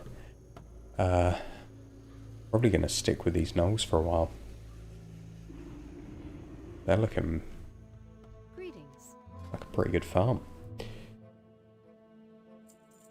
Right, we don't have much junk because I've sold most of it.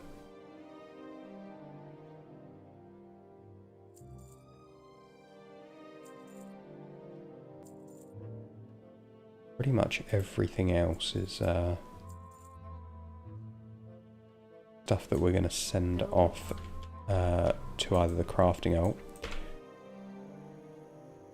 or to be sold in the auction house.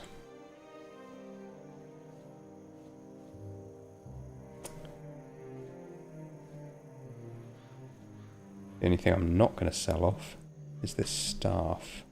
I'm not going to send that to be disenchanted because that is worth a pretty penny. Hey Tomlin, are you heading to Deadmines today? Probably not on stream, to be honest. I've been trying it out, and whilst there are obviously a lot of good farms in Deadmines, gold per hour wise, it's not crazy.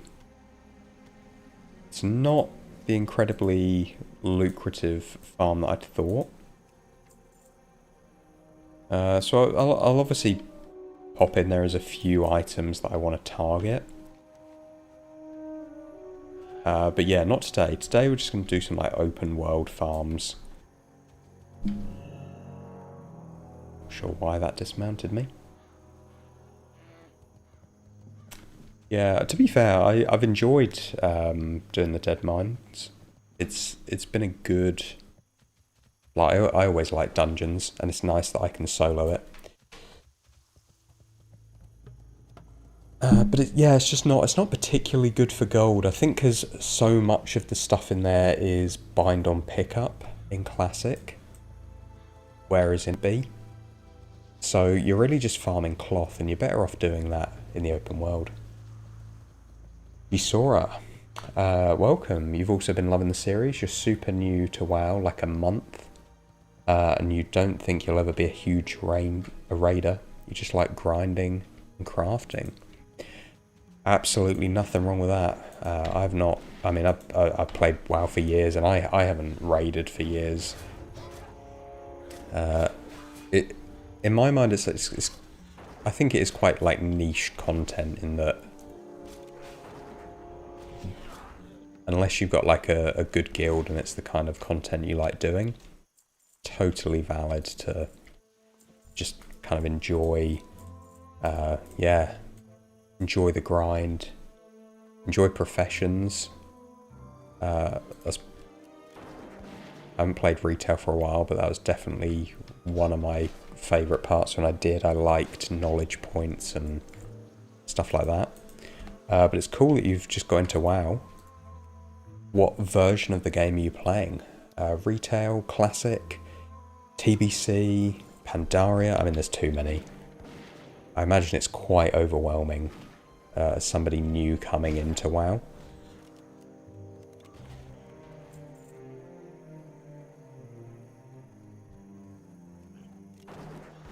But yeah, my single biggest tip to you would be exactly what Zeth just said.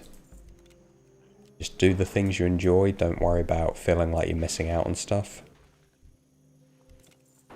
Because it's such a big game, which is its strength. You'll never do everything, so just find the things you like.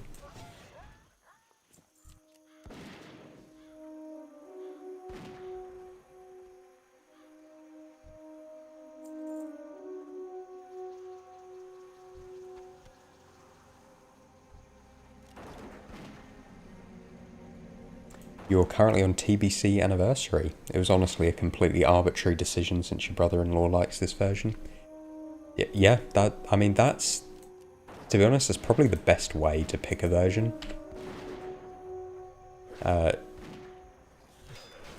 You know, even more so if you're actually able to play with others that you know. Like, personally, that's my favourite way of playing the game is sort of sharing the experience with others, whether that's leveling with friends or something, or whether that's streaming it. I do think it adds something. But yeah, TBC Anniversary is a great version of the game. And you've joined at a really good time where it's you're going to see like new stuff get slowly rolled out. And it's probably one of the less overwhelming versions of the game. Because I've heard from people who jump into retail straight away that it can be a lot. But yeah, playing on one of the classic versions is probably a smart move.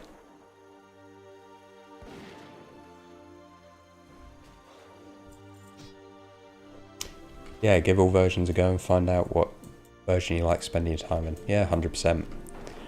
100%. Full disclosure, I hated hardcore when it first came out. Never liked the idea of it. And now, it's like my second most played version of the game. I think it's amazing. But so I'm really glad I gave it a chance. But yeah, it was just wild to me. I was like, oh, you know, you could lose all your progress just like that. Why would anyone ever want to do that? But for me, I love the dimension that it adds.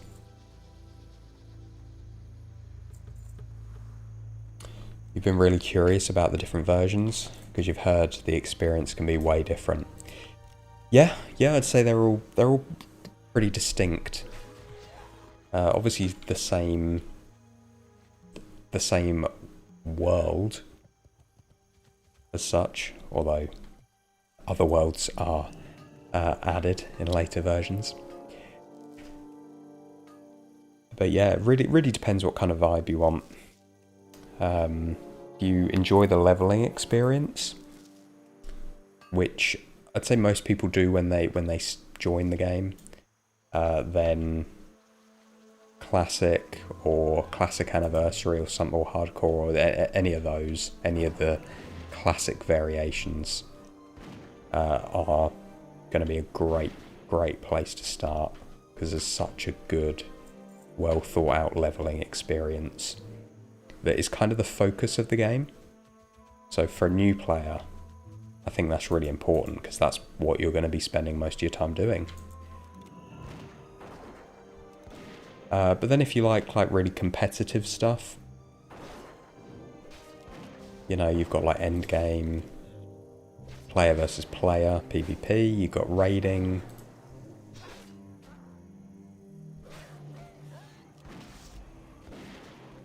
And if you want to sort of progress through all the expansions and see how the game changed over time, then there's the progression servers, as they're called, which is currently on Mists of Pandaria. Which I quite like that version of the game. Some people don't, but I really enjoyed Mists of Pandaria. But the good news is, you can't be wrong. The only wrong way to play the game is in a way that you don't enjoy.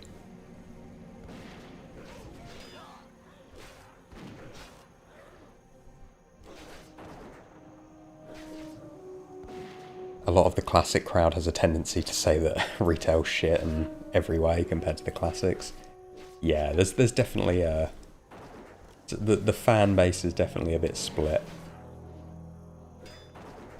I think it's easy. I think it's easy to like take shots at retail, but it's objectively they're doing something right because it's so popular. Like, that many people would not play a bad game. And I think it still is like the most regularly played MMO out there is WoW Classic. And there's a reason for that. I mean, I haven't played retail for a while, but I would absolutely love to jump into Midnight and see all of the changes. Some of them sound really cool.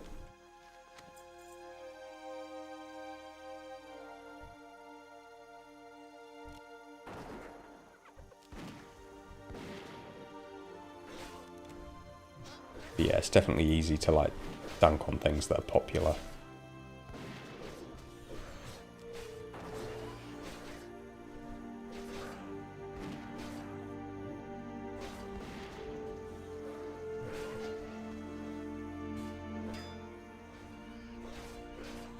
If I can only play one version of the game...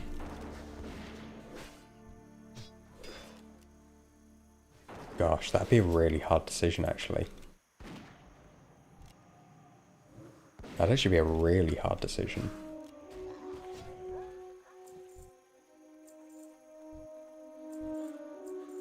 Like, if I could only have one other game clients installed, which one would it be?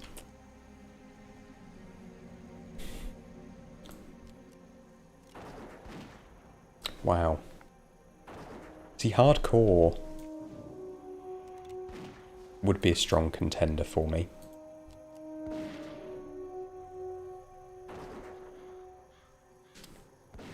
Because I don't think I would. I'm a bit of an alcoholic. I love the leveling experience. I love trying out different characters and classes, even though I've played all of the classes multiple times by this point.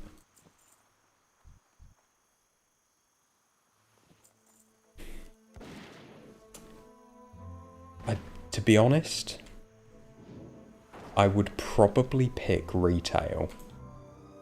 Which is probably surprising given that I said I don't really play retail. But I think for longevity, if I could only ever play one version of the game, having the most up to date with all of the changes to content, and I think for me that would probably be the choice. Because I would play retail. If there weren't alternatives, if classic and hardcore didn't exist, I would quite happily play retail.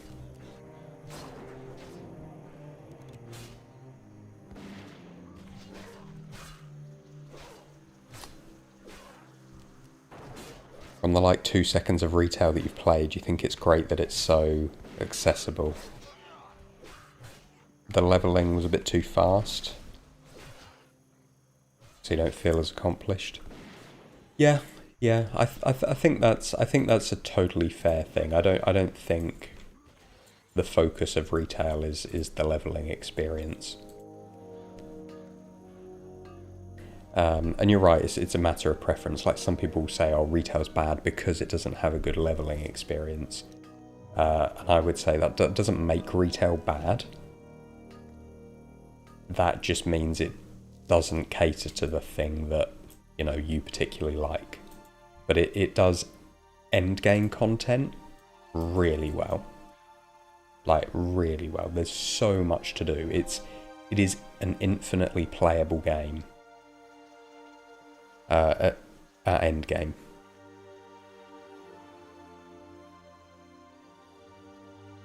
You could spend, and some people do, you could spend hours in there every day, and you would never complete everything, because there's so many systems, so many different types of content to do. Whereas the sort of more classic versions of the game are a bit more completable. Like, classic is,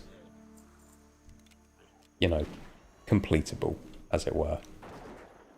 You can do all of the quests, you can get all the best in slot gear.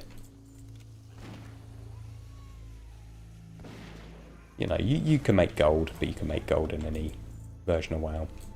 But that's kind of it. But it's because the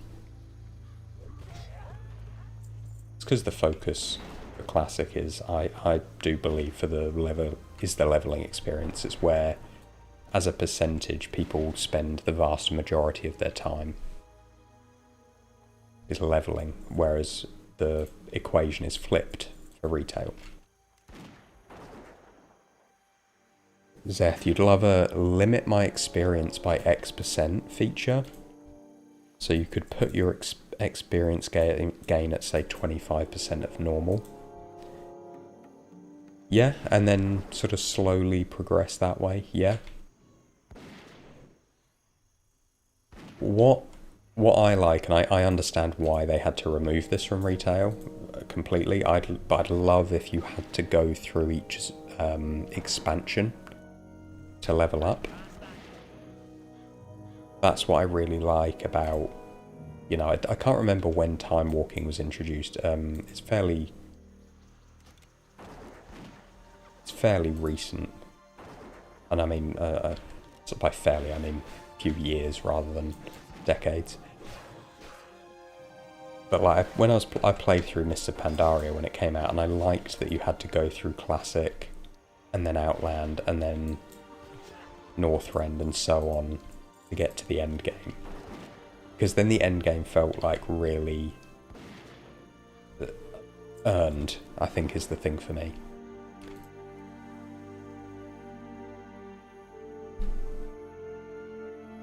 But there's just way too many. There's way too many expansions now. If you made people play through every single one of them, they would either be in each one for so little time it would be meaningless, or the leveling experience would feel so long that endgame would be dead.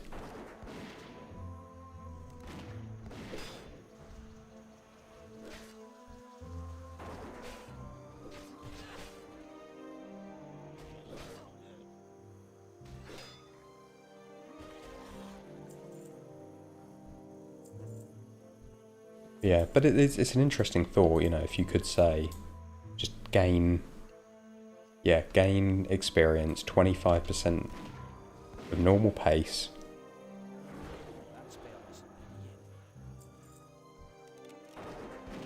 So you've got to, you know, you're going to spend 4 times as long leveling. Each sort of level up and new ability is going to feel stronger and more meaningful.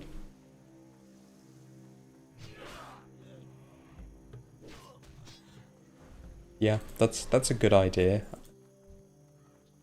And it's one that we know that they can implement, because they've implemented, you know, experience modifiers before.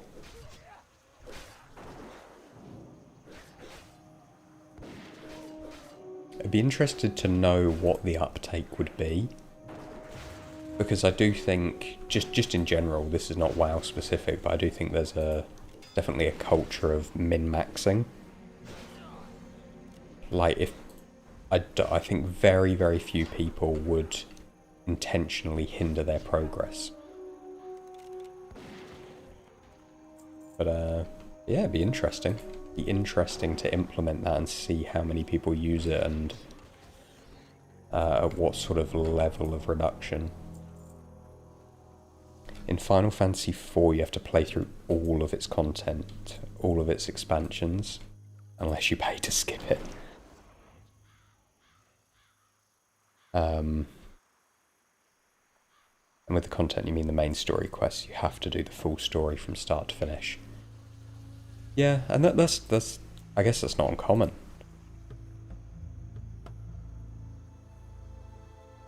See, I've played games similar to that, because like Diablo is pretty similar to that, right? You gotta, well, you can get to max level, but you kind of need to do the full main story to really be able to play everything.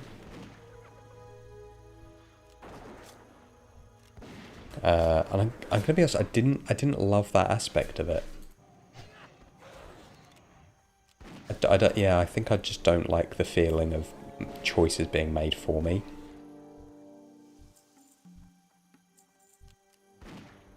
Like, I like to, like, if I want to rush to endgame and experience the content there, I kind of want to be able to do that. But I understand why they did it. I understand the idea of, you know, making people slow down and experience it. But it's not a feature that I personally enjoy.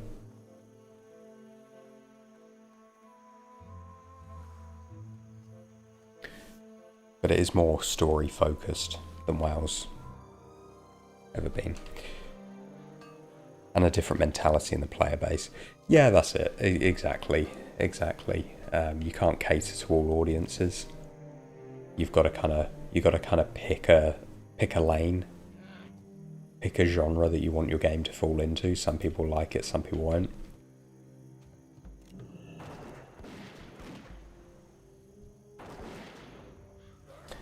You're right on the edge of getting your first ever mount. You're so excited. That's pretty awesome. So you must be level 30 already. That's pretty good for only having played WoW for the first time a month ago. I couldn't say how long it took me to get to level 30 because I started playing in TBC. I mean, I was obviously a lot younger, and wasn't as experienced with video games, but even so, yeah, that's pretty good progress. That's awesome. So what race and class are you playing in TBC? And are you leveling with your brother-in-law, or are you just sort of soloing it?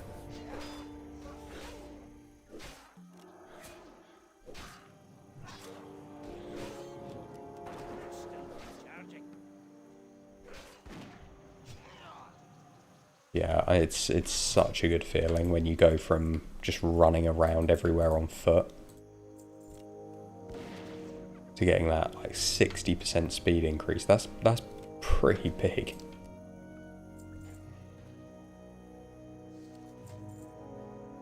Zeth, you didn't get your 60% mount at level 40 in vanilla, you got it around level 50 plus. Oh yeah, because of the gold, right? It's if you're just leveling, if you're not using the auction house, getting 50 gold is not easy, especially if you've not focused on it.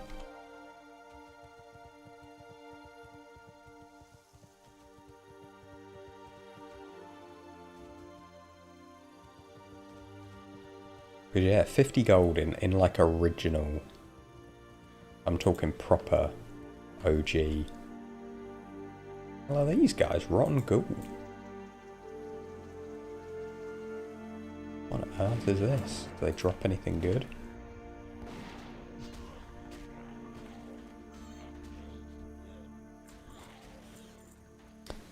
He abandoned you for retail, so you're mostly playing solo.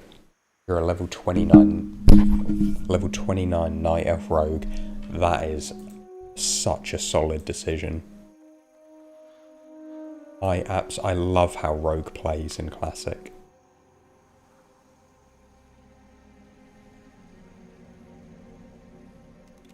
Oh, I'm so jealous to have the like Night Elf starting zone experience for the first time. Oh, yeah. You're in for a treat. Nice. Are you playing on are you on EU or are you on NA servers?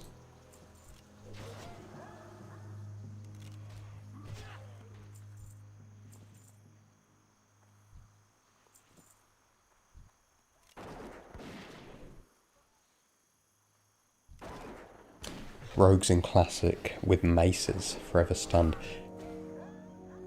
So I've just started playing, I've just started a rogue ult in hardcore. Now I never played a rogue originally, so I'm still kind of learning it. Is mace the way to go? Because I just assumed daggers was the way to go. But I might have been missing something quite key here. You're on NA. Is there much of a cultural difference between the regions? I couldn't say, to be honest. I don't. From what I've heard, I don't believe so. I think NA and EU are quite similar.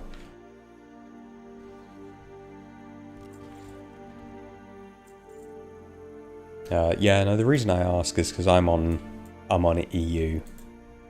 And have lots of spare golden gear. So if you were EU, I'd have offered to help you out there, but you're NA. But that's fine. To be honest, it's more rewarding if you've kind of earned it all yourself anyway, especially early days.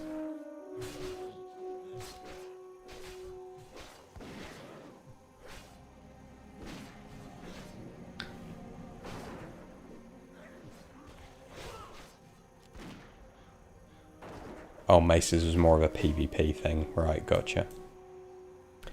Oh gosh, might have to pop a healing potion. I did say earlier I need to remember that I'm not invincible. Right, Mace, yeah, so Mace is PvP with the stun proc. Okay. Good. I thought I was missing something like really fundamental there.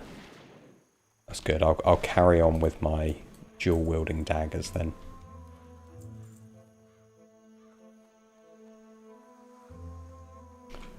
Right. Let's heal up.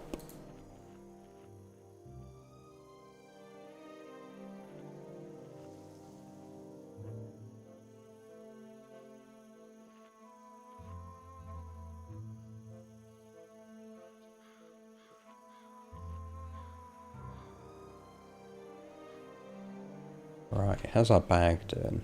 Oh, so much cloth. This is amazing. So much cloth, so many greens. Our crafting alts are going to have a field day.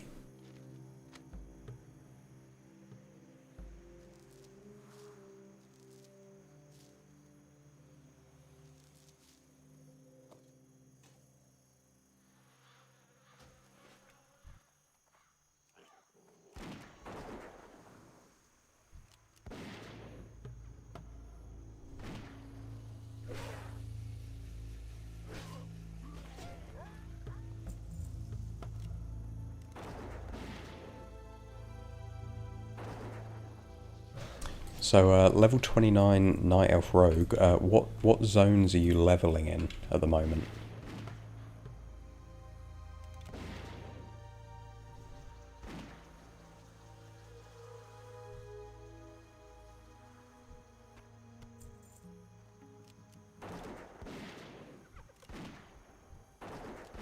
Because I'm just like, I'm just living vicariously through you. I love the new player experience.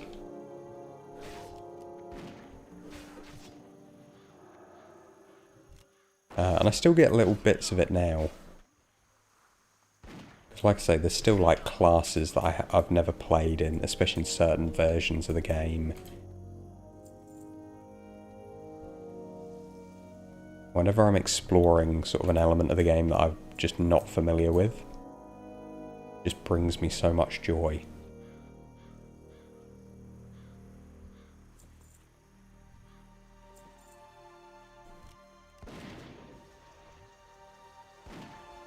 And it's fun to hear about it from other people as well.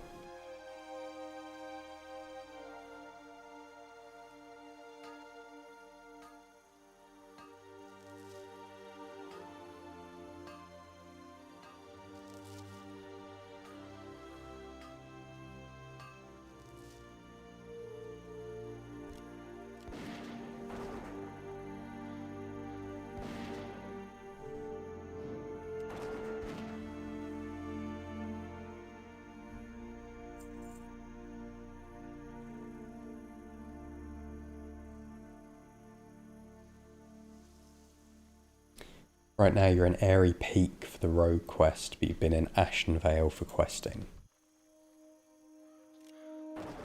Nice. It's been so long since I've been in Airy Peak. Ah, and Ashenvale is, yeah. You're really going to feel the benefit of a mount in Ashenvale. There's quite a lot of quests that span the whole zone.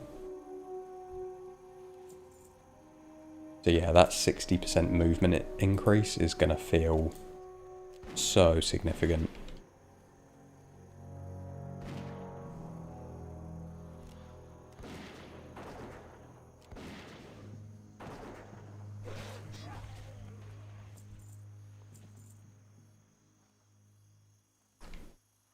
You did take a little commercial break to fish in the wetlands. It's been pretty chill so far. Nice, yeah, that's it. That's one of my favourite things to do, is like to level up professions, including secondary professions like fishing and cooking, kind of as you level your character. Because not only does it give you a nice little boost when you're leveling, but just also just makes things feel a bit more chilled out, relaxed.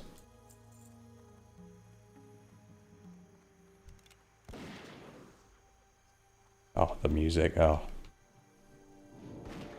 Don't get me started. Sometimes I just put the like zone soundtracks on as just like background noise when I'm just like working or doing something I need to focus on. Or just like doing chores around the house or something. Because I you know, I daren't think about how many hours I've spent listening to the WoW soundtrack, both in-game and out. But I'm never tired of it. I don't know what they put in the music. I don't know if it's possible to put crack into music, but I feel like they've done that.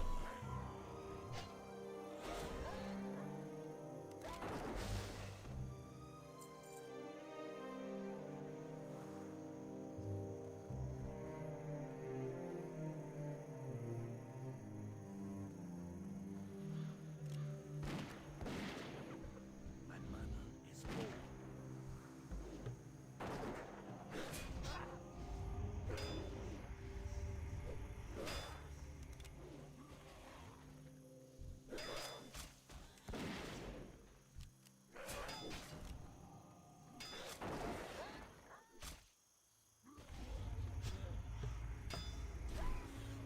Oh my gosh. 7:15. Time flies when you are obliterating gnolls. It's just wild that the songs in this game you've never heard before will instantly feel nostalgic. Just the vibe, I guess. Yeah. See, it's interesting you say that, because obviously I feel that, but then again, I do have the nostalgic, you know, relationship with the music, I guess. But I think it's just because they're quite mellow. You know, they're not. There are some like more fast-paced songs when you get to certain boss fights or things like that, but generally it's pretty nice chill background music that you don't get, certainly in big like MMO games. A lot of the music's like quite fast-paced, like inspires you to, you know, take action and be moving and active. So to have something that's just a bit slower, a bit more relaxed, I feel like that is kind of more of a, you know, early noughties vibe.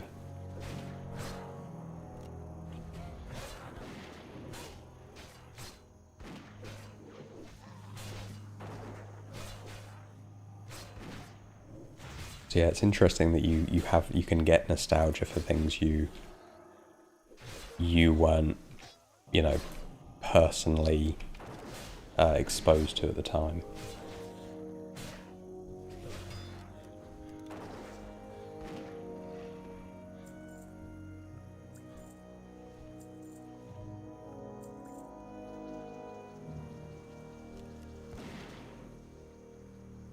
The music was more handcrafted and melodic from vanilla to pre-Warlords of Draenor.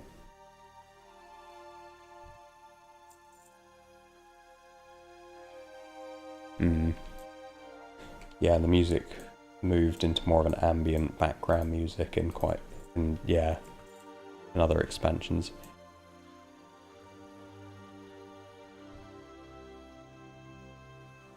Yeah, I certainly feel it in Classic, in TBC, in Wrath as well.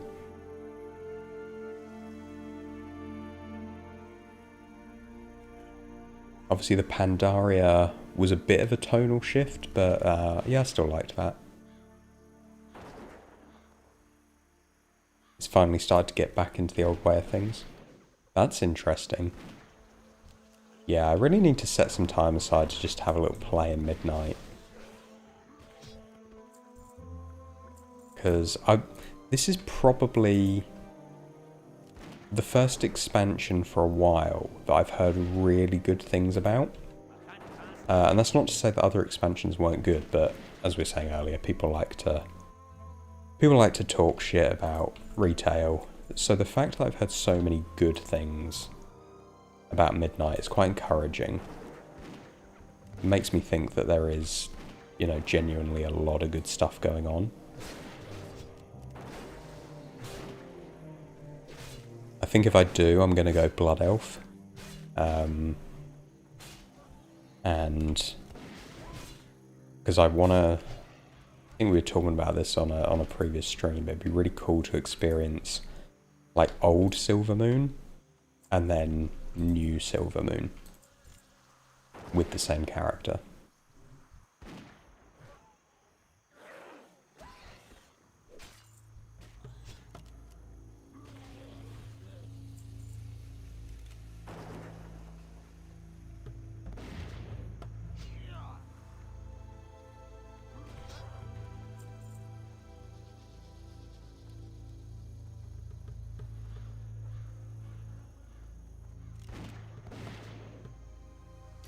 And who knows, could be an interesting like video concept coming back to retail after a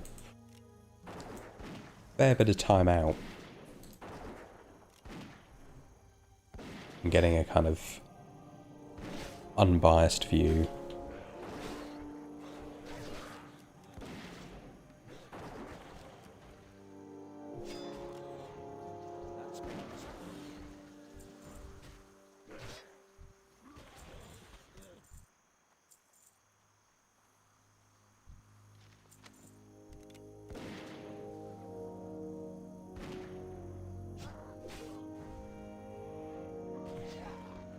Are there any big changes in Midnight, as in like mechanics of the game wise, that you think are notable? Because I've heard people say good stuff about it, but I've not really heard any, you know, specifics like, oh, this element of it is really well done, or is it just like an overall, the vibes kind of shifted a bit?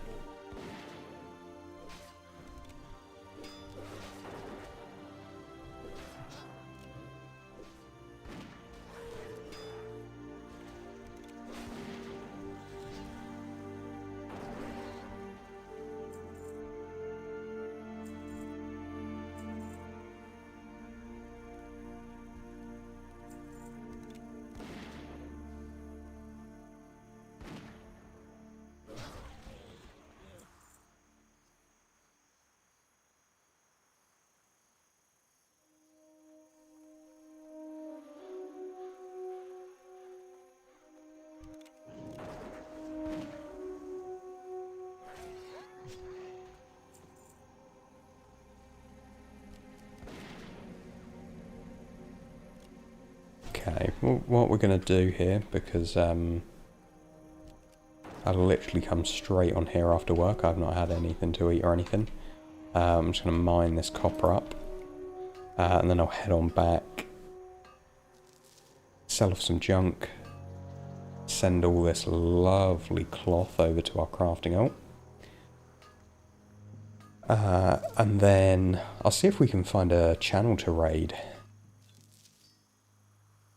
See if there's any other good WoW streamers on that we like, that you guys can hop on into. Hopefully carry on your evening of watching some chill WoW streaming. Let me know if you have any suggestions.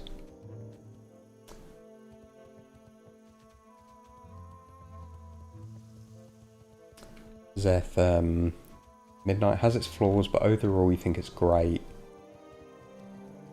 But you should really play through the War Within expansion as well to get a feel for the trilogy story.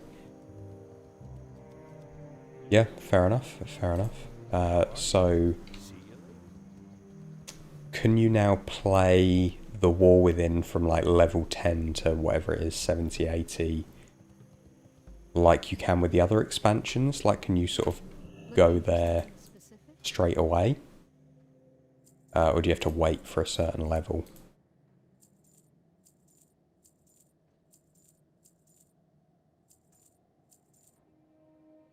Good question. Yeah, this is what I mean. Just haven't been in retail for so long. I know, I'm aware of, you know, the core mechanics, but oh, good job I stopped now. We did not have much ammo left at all. Sora, I'm also an engineering undergrad, so I feel like you've picked it up at a historically accurate point in your life. Light. Yep. Yep, that's how how so many of us started. Funny, isn't it, how those certain periods of your life lend themselves to certain activities. Oh, that's great though. Yeah, I hope you have a really good time with it. Sounds like you are. Like I said, I truly think it's a great game. I think you're really going to enjoy it.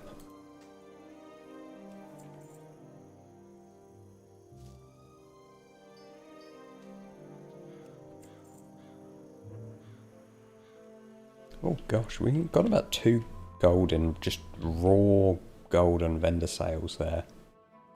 Which is pretty good for just Westfall. That's fantastic. Well, I'm going to keep up some of these farms off stream. Right, shall we... Whilst you guys are here, shall we see if there are any decent WoW streamers who are online at the moment? That we can go and raid and drop into their stream. Let's have a look. Is anyone playing TBC?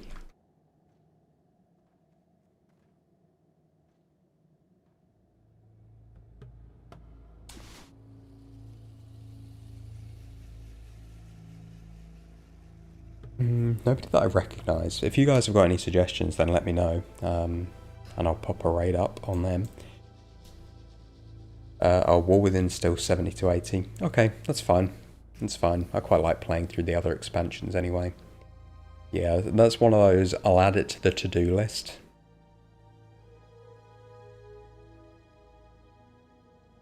But yeah, Death, Gisora and everybody else, thank you guys for, yeah, thanks for hanging out. Thanks for joining the stream. Been a good one. And yeah, I'll see you guys next week. Play a bit of hardcore, do a bit more gold farming, and just generally chill out. Rigucci, good night. Yeah, see you around. Have a good one, guys. Go with peace.